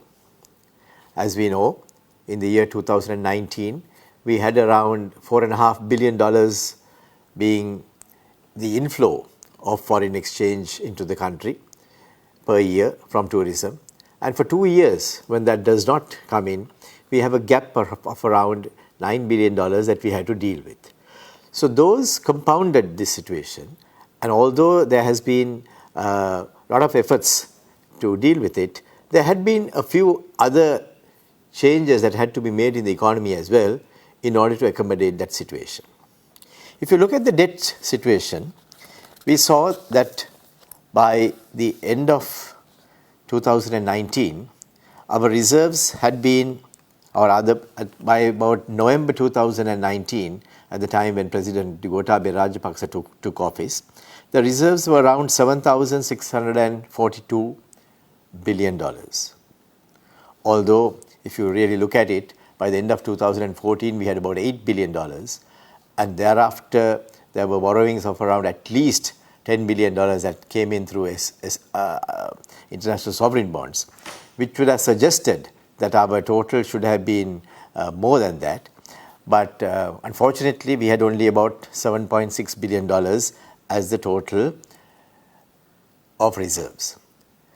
Now, utilizing those reserves as well as the other inflows, Sri Lanka had been able to pay by the end of 2021 a total of $12,443 million. And even thereafter, you would find that the reserves had come down to $3,138 million, which meant that there has been a net payment of around $7,939 million, approximately $7.9 billion, which had been paid out of the inflows that had come into the country. So this fallacy that if you don't have reserves, you cannot pay the debt, and therefore you'll be having a bankrupt scenario, is really not one that can be sustained. So having said that, let's see what has taken place in the recent past. If we did look at the situation, you would find that Sri Lanka had its reserves reducing to a great extent. And by the end of the third quarter of 2021, it had reduced to about $2,481 million. But at that time, there were many who were skeptical and who said that the reserves are not sufficient to make the next international sovereign bond payment as well. Now, in that context, that itself put a lot of pressure on the foreign exchange, and many people were very concerned as to whether Sri Lanka would be able to make ends meet, and that added to the tension with regard to the foreign exchange situation. Nevertheless, the government and the central bank were able to manage that situation, and we found that by the end of 2021, the reserves had risen to $3.1 billion, when many people projected the reserves to be in the range of about $1.5 billion only, and thereafter Sri Lanka would default on the debt which was due on the 18th of January 2022. Now, what happened? There were many people who first said Sri Lanka won't be able to make this payment, and because that payment cannot be made, that there would be several repercussions that would follow. The country would be bankrupt, the country would be not able to pay its debt, no supplies would come into the country, not only the sovereign bonds as well as other international payments will not be made, but local payments also will stop, because there won't be any new investments into the treasury bills and treasury bonds, and that there will be complete chaos with the banking sector also in disarray. But we were able to go through that situation and make the necessary changes, and we found that we were in a position to meet that payment and to continue. But when that was done, and when an announcement was made that the payment was going to be done, the same people who were saying that Sri Lanka will not be able to make this payment, and that because of that there will be all these repercussions to follow, then changed the chorus. I'm sorry to say this, they changed the chorus and then started saying Sri Lanka shouldn't pay the debt, and that we should find some alternative way in moving forward. Now that I thought was very strange, but fortunately the government and the central bank stood firm, and we went across and paid the dues, and now we have a stable situation that we are now faced with and we are moving forward with. Now in that context, we found that had we not paid, what would have happened? Most probably the newspapers would have had banners, headlines saying that Sri Lanka has defaulted for the first time in 73 years, and that as a result of that, these payments now would stop, and all these other terrible things that were going to happen would happen.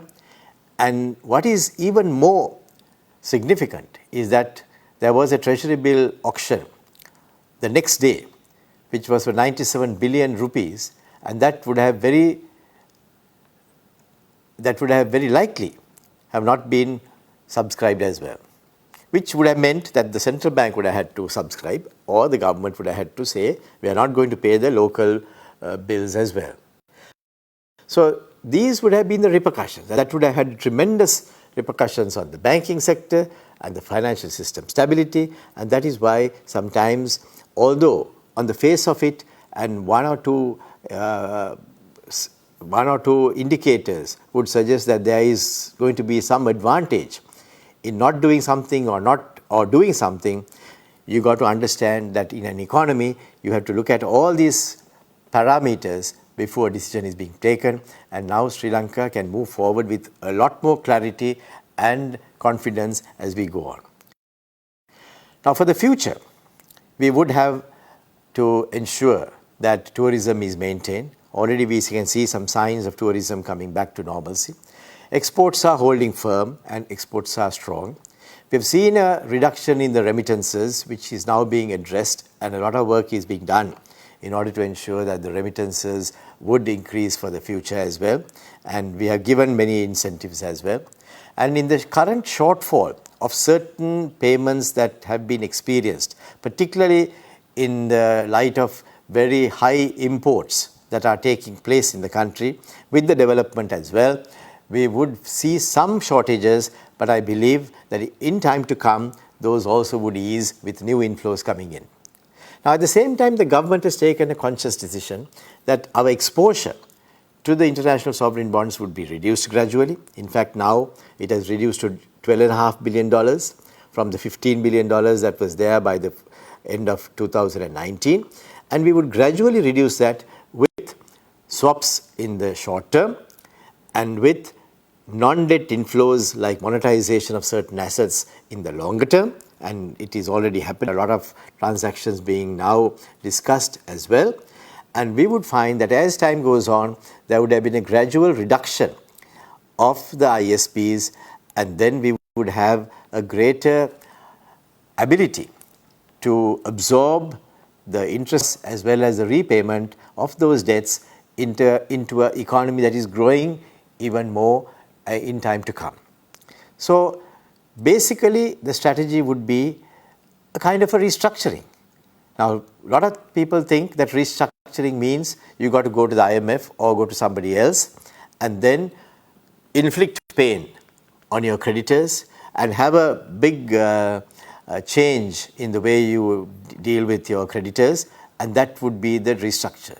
But if you talk to any banker, you will find that many banks restructure the loans of their clients by giving a longer period of time or giving a different interest rate or changing the mix of the loan, and that itself is also part of restructuring. Now, what Sri Lanka is doing now is to change the manner in which our debts are structured so that it will become easier for us to manage the debt as well. What have we done? We have made sure that some of the debts that are from international sovereign bonds are paid off with swap arrangements that we have done with individual countries, which have come at a much lower cost than the international sovereign bonds as well. There would be a period of around 2 to 3 years that we have in order to find additional inflows that would replace it, as well as other new inflows through non-debt inflows that we can then use in order to retire the swaps. So it's a type of arrangement where we are moving forward with a proper plan, and that plan is the plan that we have already announced on the 1st of October as the roadmap of the central bank from 1st of October to 31st of March. I hear sometimes people saying, where is the plan? The plan is in the website of the central bank. We have given it ample publicity. I know Nista himself had given quite a lot of publicity to our plan in his newspaper, and in all the newspapers it has been there. People who have an interest in that subject could read that up. So the plan is there. The solutions are also set out, and those solutions are the solutions that we are sticking to and moving forward with diligence to ensure that these are done.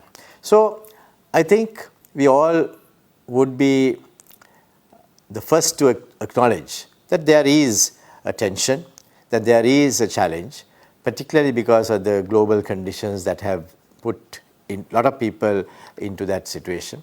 We do see the prices of commodities rising tremendously. The US is experiencing its highest inflation in 40 years. Australia is having shortages as well as experiencing high inflation. Europe is having high inflation, sometimes the highest in 30 years. So we are no different. We are also facing that challenge, and when going forward, we will also have to deal with that challenge as well. So the plan that we have put in place is to ensure that there would be greater stability brought in, and at the same time a great amount of new inflows also to be encouraged. So Sri Lanka is on the road to recovery. We are seeing growth back at a level of around 5% that we have envisaged for this year. And notwithstanding what the World Bank as well as some other international agencies have said, our homework is very clear. We find that there are many steps that will lead us to that higher growth trajectory, and we would have that growth. So what I would like to emphasize is that Sri Lanka is experiencing a turmoil of sorts, which other countries have also experienced, and many countries have experienced it even greater than ours. But we are dealing with every single challenge, and in time to come, we would see the tensions waning, and Sri Lanka would be back on track for a higher growth as well as greater stability. So thank you very much for giving me this opportunity. I'm afraid I cannot stay on for the quick Q&A as well as the other speeches that are going to be made by the others. But I wish this conference all success, and I want to particularly thank as well as congratulate both Dinesh and Nista for organizing a conference and a seminar of this nature so that we can all express our views and give our thoughts so that we can together make Sri Lanka grow as well as ensure that Sri Lanka retains its stability in time to come as well. Thank you very much. We are most grateful to the Governor of the Central Bank, Mr. Ajith Cabraal, for making a special effort to be able to record that message or that clip, as we refer to it, before meeting and keeping his appointment elsewhere. He quickly did that and forwarded it to us to be able to use it as we have. So we appreciate that. Now, at this juncture, we would like to continue with our panelists being brought into the discussion. As we mentioned earlier on, there has been responses from the pages, the Facebook pages, where this is simultaneously being broadcast or shared live. And some of those thoughts have been incorporated into the questions that will be brought to the panel by the immediate past chairman of ICC Sri Lanka, of course, moderator, Dinesh Weerakkody, to whom I now hand over proceedings. So Dinesh, it's over to you. Thank you, everyone. Before I actually get into some of the questions, can I request Thea and Suresh to maybe comment based on some of the interesting facts that Governor Cabraal raised? Thea, can I start with you? Yeah, thank you very much, Dinesh. Folks, first of all, I think we need to, I think there is some echo coming. I don't know, it may be good if some of you mute. Anyhow, the fact that the governor chose to come on record and give his point of view must be appreciated. No question about it. The view, some of us as past chairman of the Ceylon Chamber, even when we came on the Face the Nation program, was not to question the repayment of a 500 million. I think as also Suresh alluded, we looked at the environment over the next 4 to 5 years, and this 500 is only one quantum. And based on objective evidence, the concern was the sustainability of the ability of the government to consistently repay over that 4 to 5 year horizon, while also alleviating some of the serious pain points which the citizens are having. And that is the issue. Paying the 500, I don't think we ever had an issue, right? And it's up to the... Dinesh, I think there is a bit of an echo coming. Okay. And I think the answer to that is, look, while as elected by lawmakers, the governor and his team certainly have the prerogative of pursuing a particular path, I think it's up to us as concerned citizens as well as people from the business to keep on articulating wherever necessary another alternate point of view. It is up to the lawmakers to take it as they fit and decide. But I think having that open forum for us for those who have an interest in the country to continuously put a relevant point of view across, I think it's a very important framework in this whole environment. Thank you, Dinesh.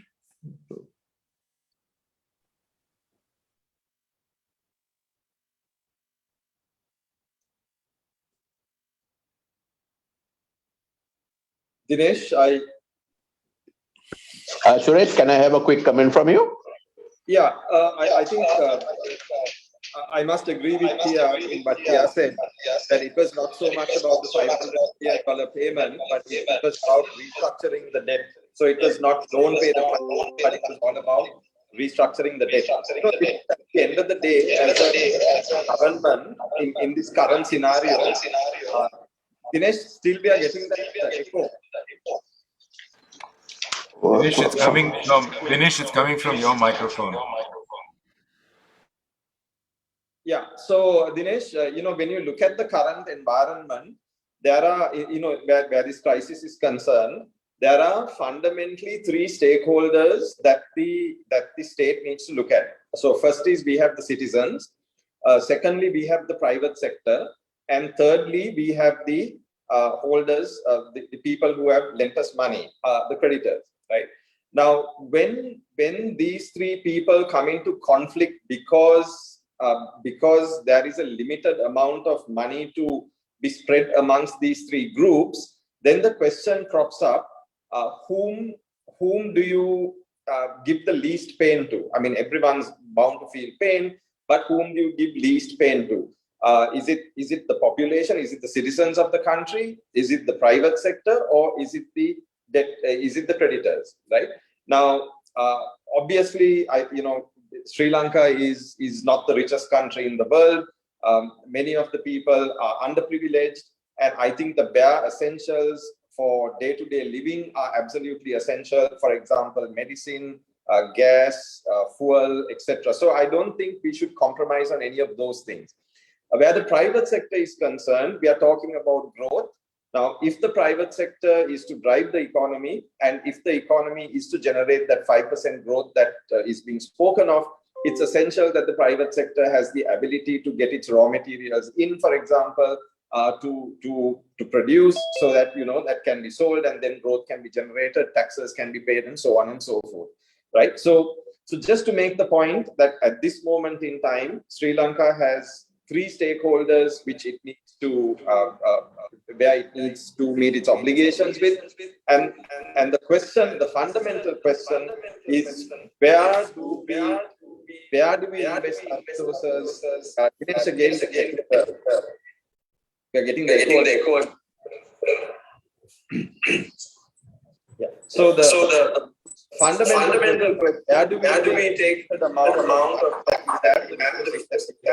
and where do we put it for citizens, the private sector, or the creditors? So I'll stop with that for the moment. Okay. Dr. Shah, can you hear us? Can you unmute yourself? Yeah, there is a comment and a question for you. Dr. Shah, you are brilliant. If you are hired to advise the government of Sri Lanka, what would your advice be to the government if the pandemic continues into the next 12 months? I know it's a bit of a tricky question, but... Dinesh, it's not at all a tricky question. It's an excellent question. I don't think you need advice from outsiders. Just the depth and insightful comments that I've heard today would be very hard to hear in almost any emerging market developing country. Harsha was brilliant, Nishan was brilliant, Thea and Suresh have spoken about the social and political implications, and your outside experts, Alberto in particular, reflecting the Argentinian experience and Nishan's explanation of where things are and where things can go if action is not taken quickly. You don't need outside experts. Yes, you do need an outside disciplining factor that disciplines the community of outside creditors. That's what you need. That's the kind of influence and bargaining power that Sri Lanka needs through an intermediary. And there are many options, but Alberto has laid them out for you. So I suspect that delaying, I think somebody used the word ICU, Suresh, you did, getting out of the ICU is important. But it's not something that you can just step out and be free. It's going to take time, and long-term political will and commitment is going to be necessary. You know, this moment reminds me of 1991 in India, when the new government had just come in of Narasimha Rao. There was the surprise appointment of Manmohan Singh as the finance minister. He was recalled from Geneva, where he was the chair of the South-South Commission. And within a matter of days, Dr. Manmohan Singh made the point, where was South Korea, where was India in the 50s? Look at South Korea now, look where we are. And dramatic changes were made in 2 months with the complete undoing of the licensing Raj, with freeing up the exchange rate to some extent, with the kind of reforms that Thea mentioned of the independence of the central bank. All of these things were instrumental in the dramatic growth that India saw in the years that followed. And I think there's quite a bit of understanding of this now around the world. Others made the point that the international organizations are not the same as they used to be. So that, yes, there is pushback and there is political opposition, but that's something for the politicians to control and manage, and to, in a sense, educate themselves and the public about the possibilities. So I would urge rapid action. Okay. Harsha, there's a comment here. Harsha, can you hear us? Yes, I can, Dinesh. Yeah, Harsha, it goes like this. It says, Dr. Harsha, thank you for being fearless in your views. Without being critical, what is your strategy to address the Forex crisis if tourism income does not pick up in 22? Well, Dinesh, before I answer that, I need to clarify something. And Mr. Cabraal continues to say this, and it is unfair if I don't correct it for people like Indrajit, who's really done a lot. And, you know, so here it goes. Mr. Cabraal said that at the end of 2014, we had $7.6 billion in reserves. He said by November. That's true. After $7.6 billion, Dinesh, $2.2 billion consisted of very short-term swaps, less than 12 months. Okay. And after rest, $3.5 billion consisted of GSECs in the short term. So foreigners are invested in local government securities, converting dollars, and those were just hot money, part of the reserve. So they were unstable hot reserves, and as expected, they flew out, particularly in during the coup. $400 million just flew out in 2 months, right? So Indrajit, in fact, mainly had to rebuild these reserves, and in doing so, change the composition from short-term to more stable, longer-term debt. So he had to borrow about 5.7 billion of over 5 billion just to replenish the hot money of 3.5 billion and 2.2 billion of short-term swaps. So therefore, there you go, almost 5 billion right there. And in 2019, the government of the day had to pay back over $5 billion in debt, which included 1.5 billion of international sovereign bonds borrowed by Mr. Rajapaksa, right? So therefore, having had to borrow that money, Indrajit, I recall this vividly, told us, look, next year is going to be an election year. I mean, Indrajit had no idea that there was going to be a pandemic. He said election year, things might be a little shaky because Indrajit, myself, and Mangala, we went to meet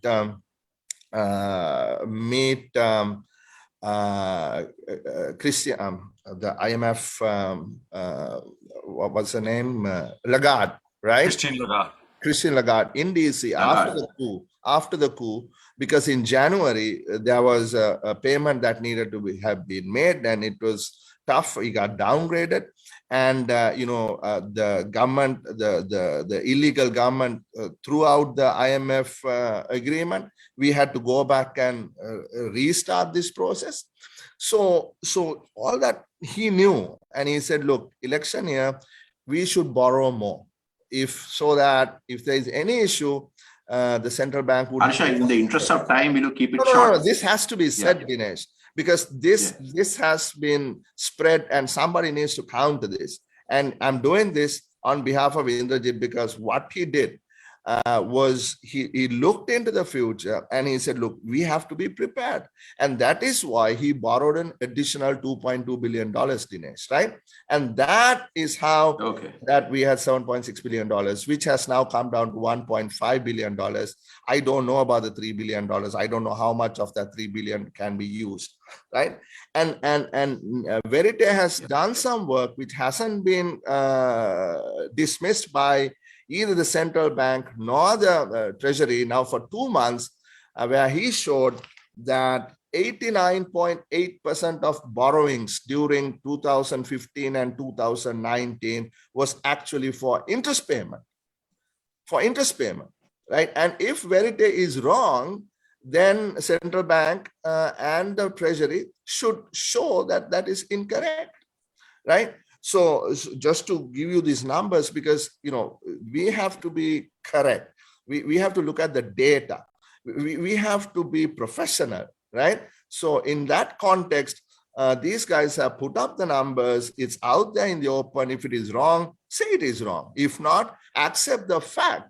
And one thing of being independent is not to be completely political, like what we just heard. We cannot resolve the problem. I am a politician. I've been elected by the people. My job as an opposition MP is to show what is wrong so that they can fix them, right? But the central bank's job is not that. Central bank job is to be objective.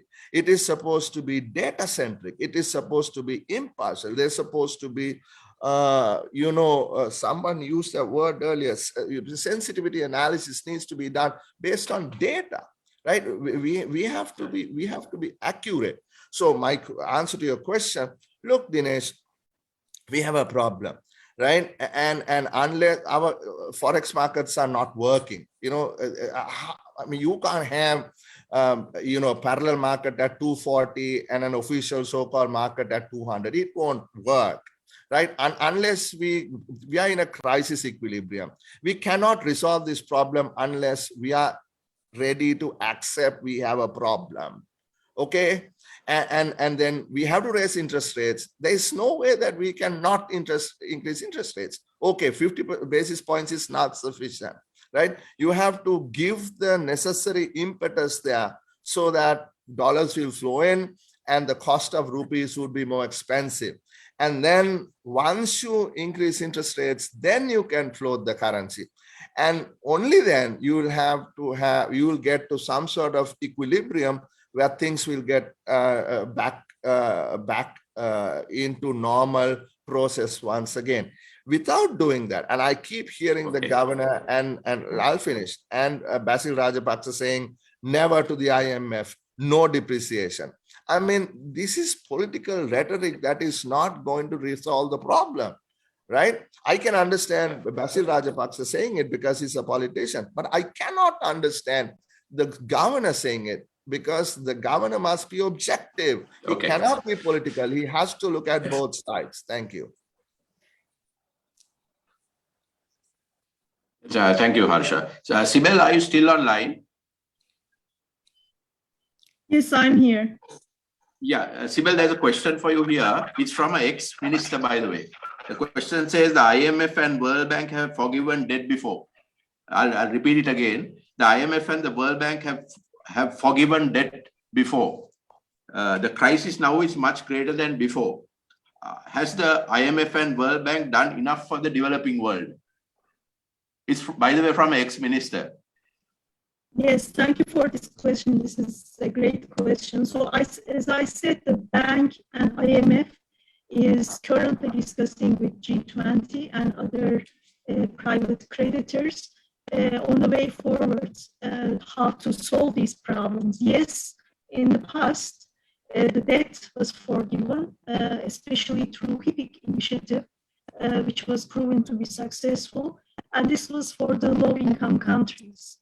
And currently, the initiative that the bank and IMF are following this past 2 years is again for low-income countries. So if there will be an opportunity, Dr. Isgut talked about there may be a discussion of expanding this to middle-income countries. I think that will be a great development for Sri Lanka. And also, I want to get your attention on another important issue, the potential for economic inequality. So right now, we are discussing this globally. And also in my country, Turkey, there is a discussion going on. And the central bank governor talked about rising prices, inflation impact for all economies. And this will, of course, affect the inequality we are currently observing, and we are seeing that many countries are falling behind, and the economic inequality is worsening, and the numbers are quite bad. The recession is pushing more than 100 million people into extreme poverty. And this is something all countries need to observe and put at their radar screen. And this has disproportionate impact on the poor and vulnerable of the populations. Okay. Uneven. Yes, we are talking about the economic recovery this year, but it is uneven. And there is a gap between economic recovery and between high and low income countries. And we saw large income losses for the poorest 40% of the people, and access to vaccines is unequal, and this is causing reversals in economic development. And so we cannot discuss economic development and without talking about social development issues and without talking about reducing inequality. And we are also seeing that men and women are experiencing different issues in crisis, and women have lost out more than men in terms of jobs, income, and safety. So the World Bank, IMF, and other international organizations, while dealing with the debt issue, are paying attention on these social issues, and we are encouraging governments to strengthen the social protection and social safety to protect the poor, and cash transfer is the most preferred method. I will stop here. Thank you. Okay. Thank you, Sibel. Brian, are you online? Yeah, I am. Hello. Yeah, Brian, this is a fairly interesting question. It says, going to China has become a favorite pastime for LDCs. What are the consequences, medium and long term, for a country like Sri Lanka? Well, I know you are a China specialist, so. Yeah, so I think this is an interesting question that we need to think about across multiple levels. But the underlying gist here is, I don't think it's just a pastime. It's also an ongoing trend. It is a trend that has taken to a large number of countries, not just LEDCs, but also many MEDCs, especially in relation to Central and Eastern Europe and also other states at large. So I'll preface that. But with that said, there are three trends that I want to highlight here of particular interest. The first is the rise of sort of human-to-human interaction and exchanges, not just in the form of tourism or alternatively folks setting up businesses and setting up shop, which is a sort of first tier of interaction, but also the academic, the civil society-based exchanges and conversations are very much needed and necessary, if not for the fact that China, I think, as a country, needs a lot of work on its diplomacy, on its ability to engage the world, on its ability to make friends and not alienate regional allies and partners. This is something that China needs to consolidate, for lack of a better word. And I think in many ways, Sri Lankan visitors and also bilateral exchanges are most welcome, not in a sense of feeding into some grandiose vision concerning what Southeast Asia or South Asia should look like, but simply in ensuring that there's a better understanding of China and Sri Lanka, and vice versa, such understanding is reciprocated in Beijing. The final level or sub-level under this point about human-to-human interaction is a prospect for tech transfer and also tech collaboration. Now, there have been reasonable worries raised about China's role in terms of forceful or illegitimate tech transfers. I don't want to wade into that quagmire, but I think much of that confusion arises from a fundamental miscommunication and misalignment of perceptions and expectations, as opposed to genuinely malign intentions on the part of Chinese actors. But the underlying just remains clear. If China is to establish itself as a key player in a region, it needs to facilitate organic and positive human-to-human interactions, as opposed to setting up shop, sending in people to these businesses, and then essentially allowing their firms to act as proxy drains for local resources and capital. That's point number one. And the second point I'll raise on this is sort of the prospects of consolidating trade ties. But trade ties obviously come in many forms. You've got the classic comparative advantage, Ricardo, Lucas, all of that.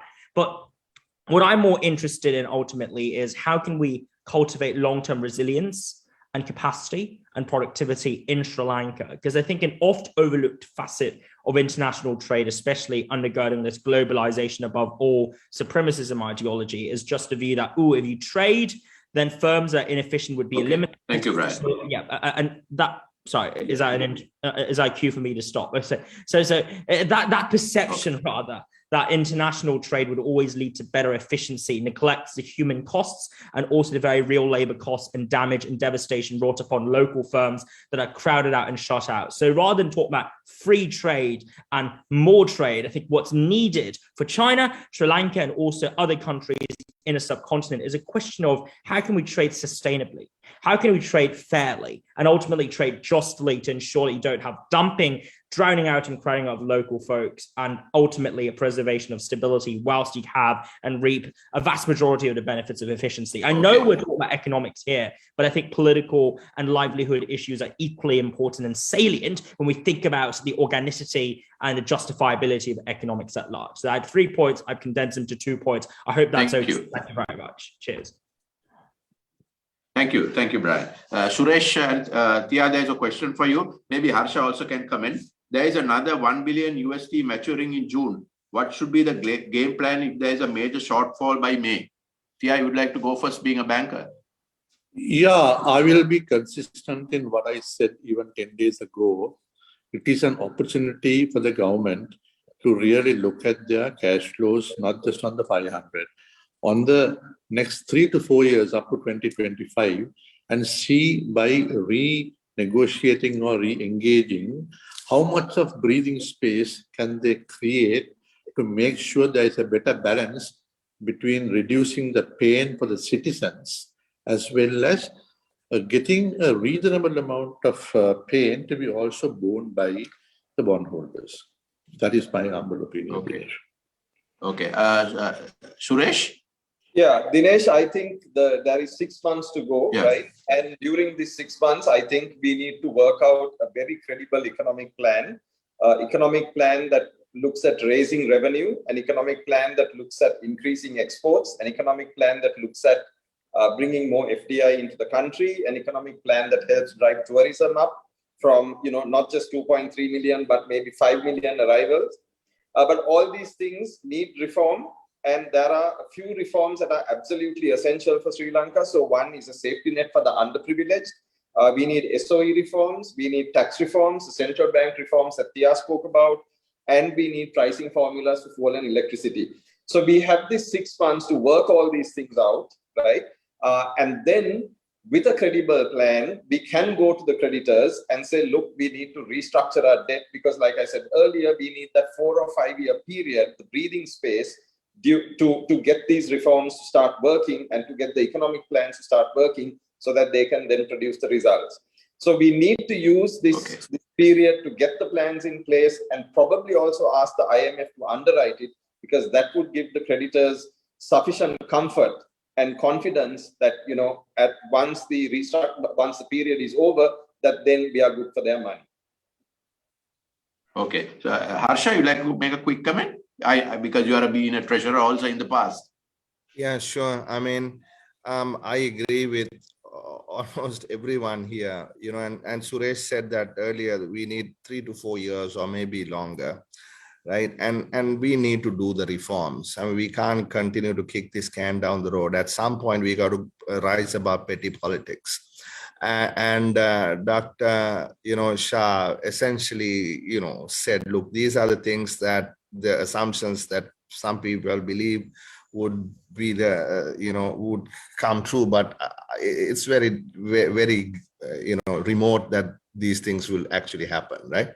So therefore, we really need to undertake the reform. We need to do the structural reforms. We need to do the institutional reforms. And what Talal talked about, trade, about Vietnam, and somebody said, I think Dr. Shekhar said when Manmohan Singh came, he said, where is Korea, where is India today? I'll give you the same example. In 1995, both Vietnam and Sri Lanka exported roughly $3 billion in goods. Last year, we are supposed to have exported close to $12 billion, and Vietnam is supposed to have exported over $300 billion. So where are we? So what do we need to do? Doing more reforms. I was listening to a YouTube thing from the Vietnamese finance minister. He said Vietnam is like an eagle with 2 wings. One wing is integrating with the world. Other wing was the institutional and structural reforms inside Vietnam. So these 2 wings have soared Vietnam like the eagle. And you need to add something else to it. It's macro stability, and have macro stability, do what we need to do. This is textbook style reforms that need to be done. We got to rise above petty politics, really appreciate the challenges that we are faced with. Like Dr. Shah said, there are so many people here, experts inside the central bank, outside the central bank. We are willing to help. And somebody said parliament. Yes, I am willing to, on behalf of the main opposition, I am telling you as a main spokesman on the economy, I am willing to bring our people to the table. Let's sit down. I'm now saying this officially. Extending a hand of cooperation to the Honorable Minister of Finance. We are willing to sit down, right? Let's get the country on the same page. Let's agree. This is what we need to do. When the 91 reforms happened in India, I was listening to Montek Singh Ahluwalia. He said, look, the opposition had some reservations, but Manmohan Singh was able to get those people who opposed also onto his same side. And in the parliament, it went through, and look what has happened in India. Look at India. Look at India. Look at South India. I mean, look at the dynamism there, right? From where it was, actually shipping, they said, or loading up in a plane 600 million tons or something of gold and keeping it as collateral in some British bank to what it is today. So I urge the governor, let's keep the petty politics aside, and I am willing to commit from the main opposition that this country needs to be fixed. People cannot suffer anymore, right? Let's do it. Right? We are ready to do it. If you guys are ready, we are ready. For the sake of this country, let's do it.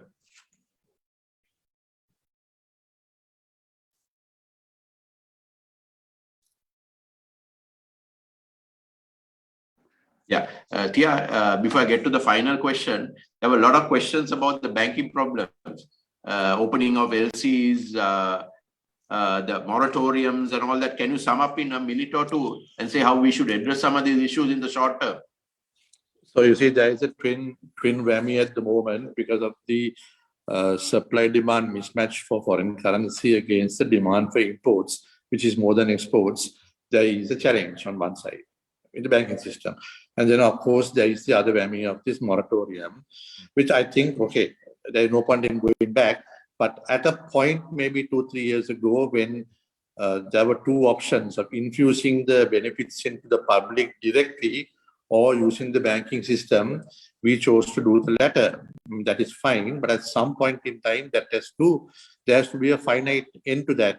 And the question is, when that comes, how resilient are the banks to take that shock, if there is going to be a shock? So one has to be mindful of that. But if the answer is that somebody has to take it outside the banking system, the only way you can do that is like what I think Korea and Indonesia did in the East Indian crisis. It's the AMC framework, the Asset Management Corporation framework. One has to really see whether Sri Lanka has done enough work in that. And if that is the case, who will fund that separately? So there are two options at the moment. But the only point I would like to reiterate is, if the banks themselves are allowed to continue to run independently with the normal governance structure, as they mobilize deposits, they are responsible for their governance structure in lending as well. So that has to allow to continue. The only concern I have is, while listening to Governor Cabraal about the medium-term thing, the next few years of going on bilateral, appreciate, that's fine. But there's an offshoot to that. Does that mean that we are not going to be that mindful of upgrading our ratings? And that is absolutely important, not only from a country sovereign point of view. Most of these private listed banks have also gone and raised money using the capital markets, the markets. So they have an obligation to also settle point one.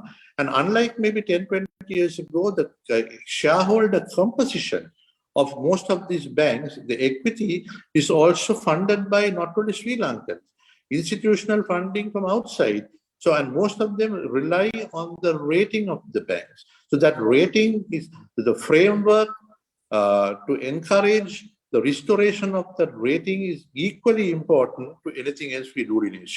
So those are two comments I would like to make. Thank you. Suresh, is there an opportunity for the chambers to study this and then come up with a report to the central bank, given that this is a landmine? Dinesh, I think the solutions are known.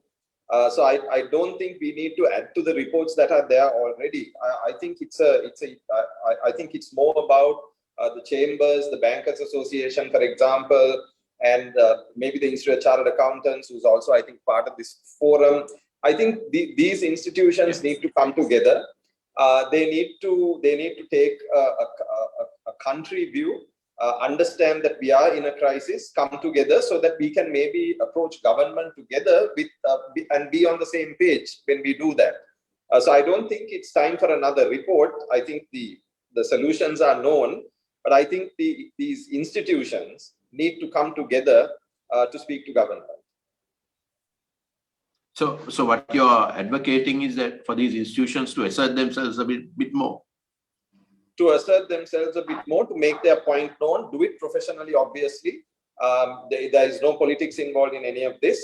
And I think it's also a time that we need to come together rather than make our cases known separately. I think it's good if these institutions get together at this moment in time. Okay, thank you. This final question is for the entire panel, and I will give you only a minute. The question goes: how should Sri Lanka reposition itself, given that there's a debt overhang? Can I start with Dr. Alberto? Yes, thank you. I think that Sri Lanka should seriously consider restructuring exercise, but done preemptively, not at a time of crisis, because that's when it's more, has more chances to succeed. I think Governor Cabraal is right. Restructuring doesn't mean necessarily a haircut. It can mean just a change, a restructuring of the terms, of the maturity terms and the interest rates. First of all, I think the country should consider the bond markets restructuring, because there is already a mechanism that is functioning well. And that is first option number one. And number two, I think that, Kristalina Georgieva said clearly that, that middle-income countries should be considered in the common framework. That includes also restructuring debt with, bilateral official creditors. So that is also something to explore, because I think it could be very good for the global economy, for the global debt architecture, to have this type of, mechanisms acting well. And Sri Lanka could be a very good test case to support this. Thank you. Thank you, Doctor. Sibel? Yes, Dinesh, this is a great question. So first, how Sri Lanka should reposition itself? There's a need to diversify the economy. So currently it's a tourism and it's very open to external shocks. Second, on the debt issue, the country is already working with international organizations. I think it will be good to do the analytical background and conduct DSA, debt sustainability analysis, and DEMPA to be ready analytically for any future action that will be taken on the debt repayment. Okay. Suresh? Yeah, Dinesh, so at the time of independence, Sri Lanka was ahead of many of its Asian compatriots, with possibly the exception of Japan on many indicators, right? But over the years, many of these countries like Singapore, Malaysia, Thailand, Vietnam, Bangladesh, they're catching up now. South Korea, for example, many of these countries have got ahead of Sri Lanka, right? And they followed a particular strategy. And so we don't need to reinvent the wheel. It's out there. We can use very similar strategies, adapt it for Sri Lanka and take that path. But, so that's a long-term plan. But before we get to that, we need to get out of the ICU. And to get out of the ICU, I think an essential element at this moment in time is to restructure the debt and get that breathing space of about 4 or 5 years, for which I believe we need to go to the multilaterals to get us the breathing space. Thank you. Tia? Yeah, if I give a bit more benevolence than Suresh, instead of saying we are in the ICU, if I give a slightly different connotation and say that we have discovered that we are in the borders of diabetes.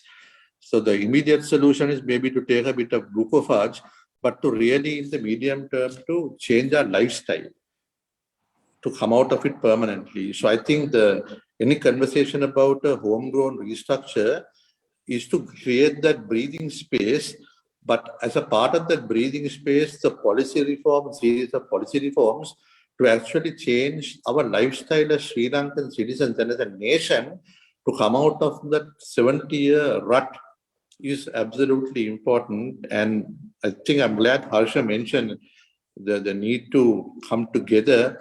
I firmly believe what you and I suggest will not work if the lawmakers on both sides of the house don't agree. So there is a need for this to be deliberated and the buy-in for a medium-term solution should come to the House. Thanks. Dr. Shah? Dr. Shah? Yeah. Well, as the saying goes, never waste a good crisis. And I think this is that moment for Sri Lanka. And Thea is right, and Suresh and Harsha are right, that this is a time, and these opportunities don't come often, when there is a consensus that is building up, that there's a great future that must be not lost. And I think we are at that moment in Sri Lanka's economic history. So I would urge full speed ahead. I would urge caution, obviously. I would urge strategic thinking. I would urge a longer term view as opposed to just looking at the next payment. And I think with that, you have all the advantages of a geopolitical and your positioning in the region as really an entrepot for the entire region and potentially for the entire Indian Ocean area. This is an area of great potential, and I have to believe that Sri Lanka will and can play its role in this region. So I think it's great. Dr. Shah, a quick question: how do you get the Dr. Shah, a quick question to you: how do you get the opposition and the government to agree on a common economic agenda? I think the first thing is recognition of the crisis. If that isn't there, then it's hard to move. The doctors have to agree that this is a serious issue that needs coordinated care. You can't just have one specialist coming in and doing something and then leaving the patient. It has to be coordinated. So that coordination is both domestic through the political parties coming together, and secondly, internationally through an intermediary that has the clout and the ability to provide resources and the confidence that it can create. I think this is a moment that Sri Lanka should seize. Thank you. Dr. Brian, are you still there? Hi, yeah. And Brian, any comment from you? The only comment I'd add to the excellent contribution so far is I think there needs to be some serious soul searching as for what a viable form of fiscal discipline and also prudence with respect to investment looks like. I think, restructuring, that's fair. All sorts of the alternatives that have been floated, all fair. But without a change to the crux and the soul of the matter, it's unlikely that you'll see a genuine resolution of many of the structurally rooted issues that we talked about today. So that's all I'll say. And thank you very much for having me. Thank you, Brian. Harsha, you can have the last word. Thank you, Dinesh. I think there is, I'm not wrong if I say that there is general consensus here that we are in a fairly complex problem, and the way out is perhaps to restructure our debt and figure out the way forward and integrate Sri Lanka with the world. That needs reform, both structural and institutional reform. We need trade and investment reform to, like I said, to build bridges to the rest of the world, right? I mean, our history, always, the times we were prosperous, we were integrated with the world. We were trading with the world, So that is our story.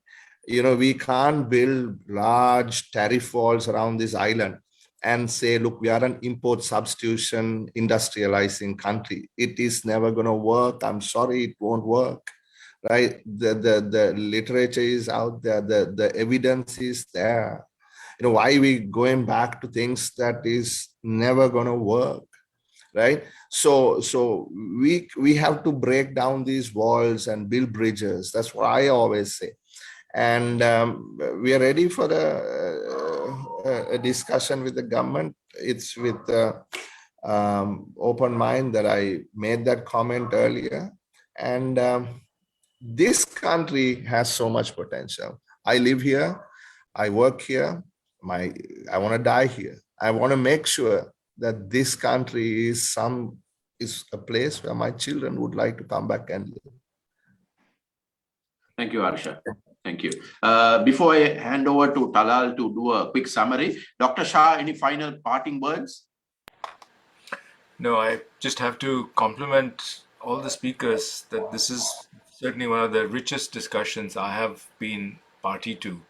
And I think the ideas are there, the conviction is there, the commitment is there to your great country. So I hope that this dialogue can be the start of something. I do want to say that the point about civil society coming together is very important. And it may not be a report, but it certainly could be an alternative roadmap to Sri Lanka's recovery and resumption of growth. So I think that is something that you could work on and would be extremely beneficial to have it out there. Thank you. Thank you very much to the panel, and over to Talal. Hi. Thanks, Dinesh. So about reshaping Sri Lanka in the future, let me add one point. I'm a member of Deloitte's global team on climate and sustainability. So I see going green as a way forward, or reshaping ourselves. Because one thing I want to state is that, for example, how we got a mandate to open our economy in 1977, the situation, even if JR had won in 77, I mean, it was a suffering that was in the early 70s that even when he won, gave him that willpower to change the economy way before any country in the rest of the region. So as Dr. Shah and Harsha said, this is a time to think about the long term. I mean, we can somehow try to sort out the short term, but let's make sure this crisis doesn't come for our children. So, and then just summarizing it, we've got as Dr. Shah said, a lot of expert views and a great panel. And the question was always about whether it's a liquidity crisis or a debt crisis. And as many said, it's always better to have a planned fall rather than, trying not to fall and suddenly going off the cliff. And with that, Dr. Shah was saying about how we can go, provided there were so many conditions, like, for example, tourism will work out or the rupee will be stable. But the thing is that we don't know how the situation will be. So most of the projections were based on that, like the government is doing, but there are also the uncertainties coming in those areas. And as Dr. Harsha said, it's also a solvency issue rather than a cash flow. And we are talking about how Nishan spoke about how we can, for example, the downgrade actually, when we were shut out of the capital market was in April 2020. So that was the beginning of it. And so this, and the fact that we have to take into account the state-owned enterprises, the debt there as well. So there is a lot of things in that way as well. And when talking about this issue, we find that we need a sort of there is no short-term outcome for this. So there is always got to be something where we need to, in my view, go for a restructure and look at a more medium to long-term solution to come out of it.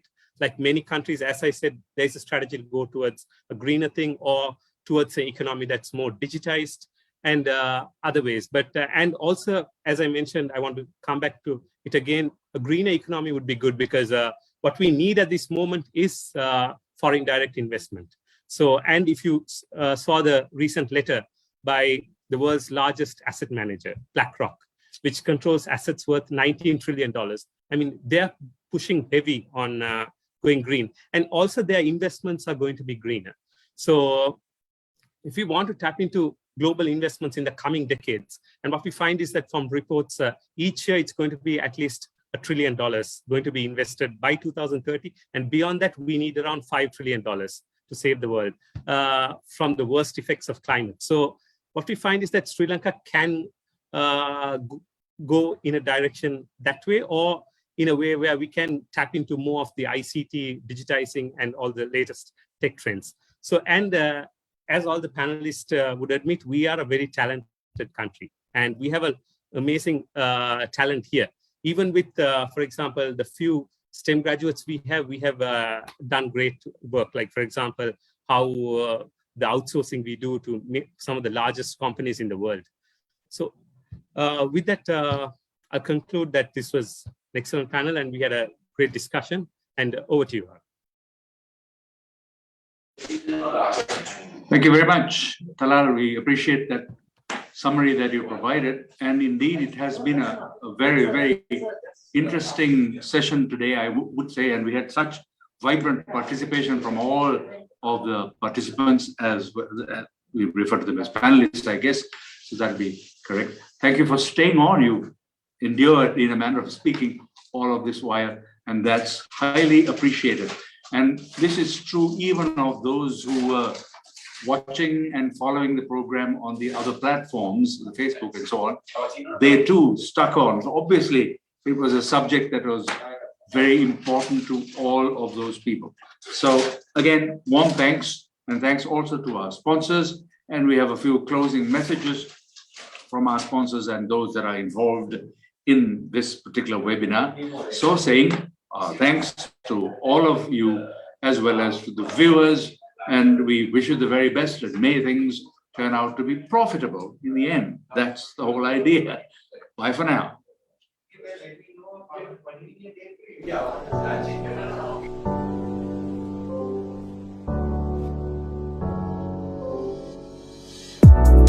The International Chamber of Commerce Sri Lanka is the national office of the Paris-based business organization.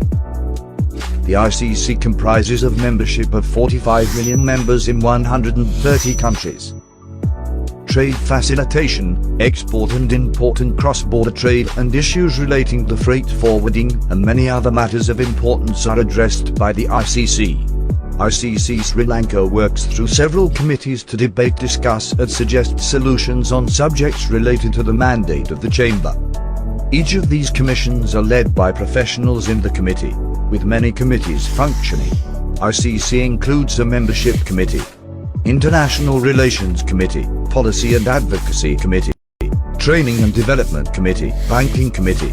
ICC is the sole authorized guaranteeing agency for Theagarajah, an internationally accepted customs document which enables duty-free and tax-free temporary importation of items as commercial samples.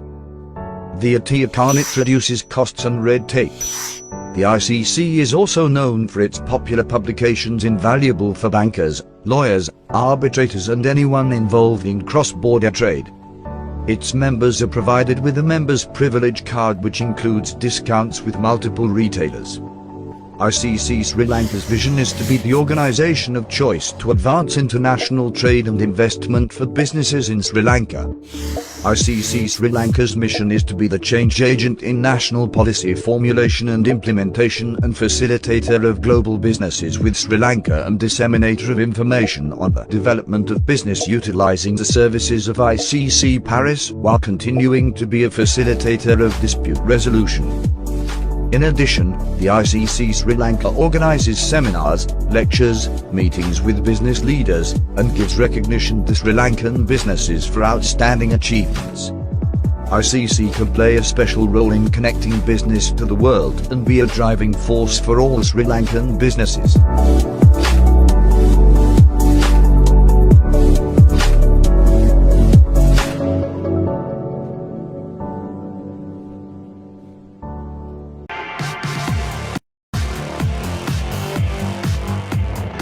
If you seek for business, look for insightfulness. If you seek for politics, look for anticipation. If you value lifestyle, look for the extraordinary. If you love sports, look for the passion. Daily FT. Be empowered.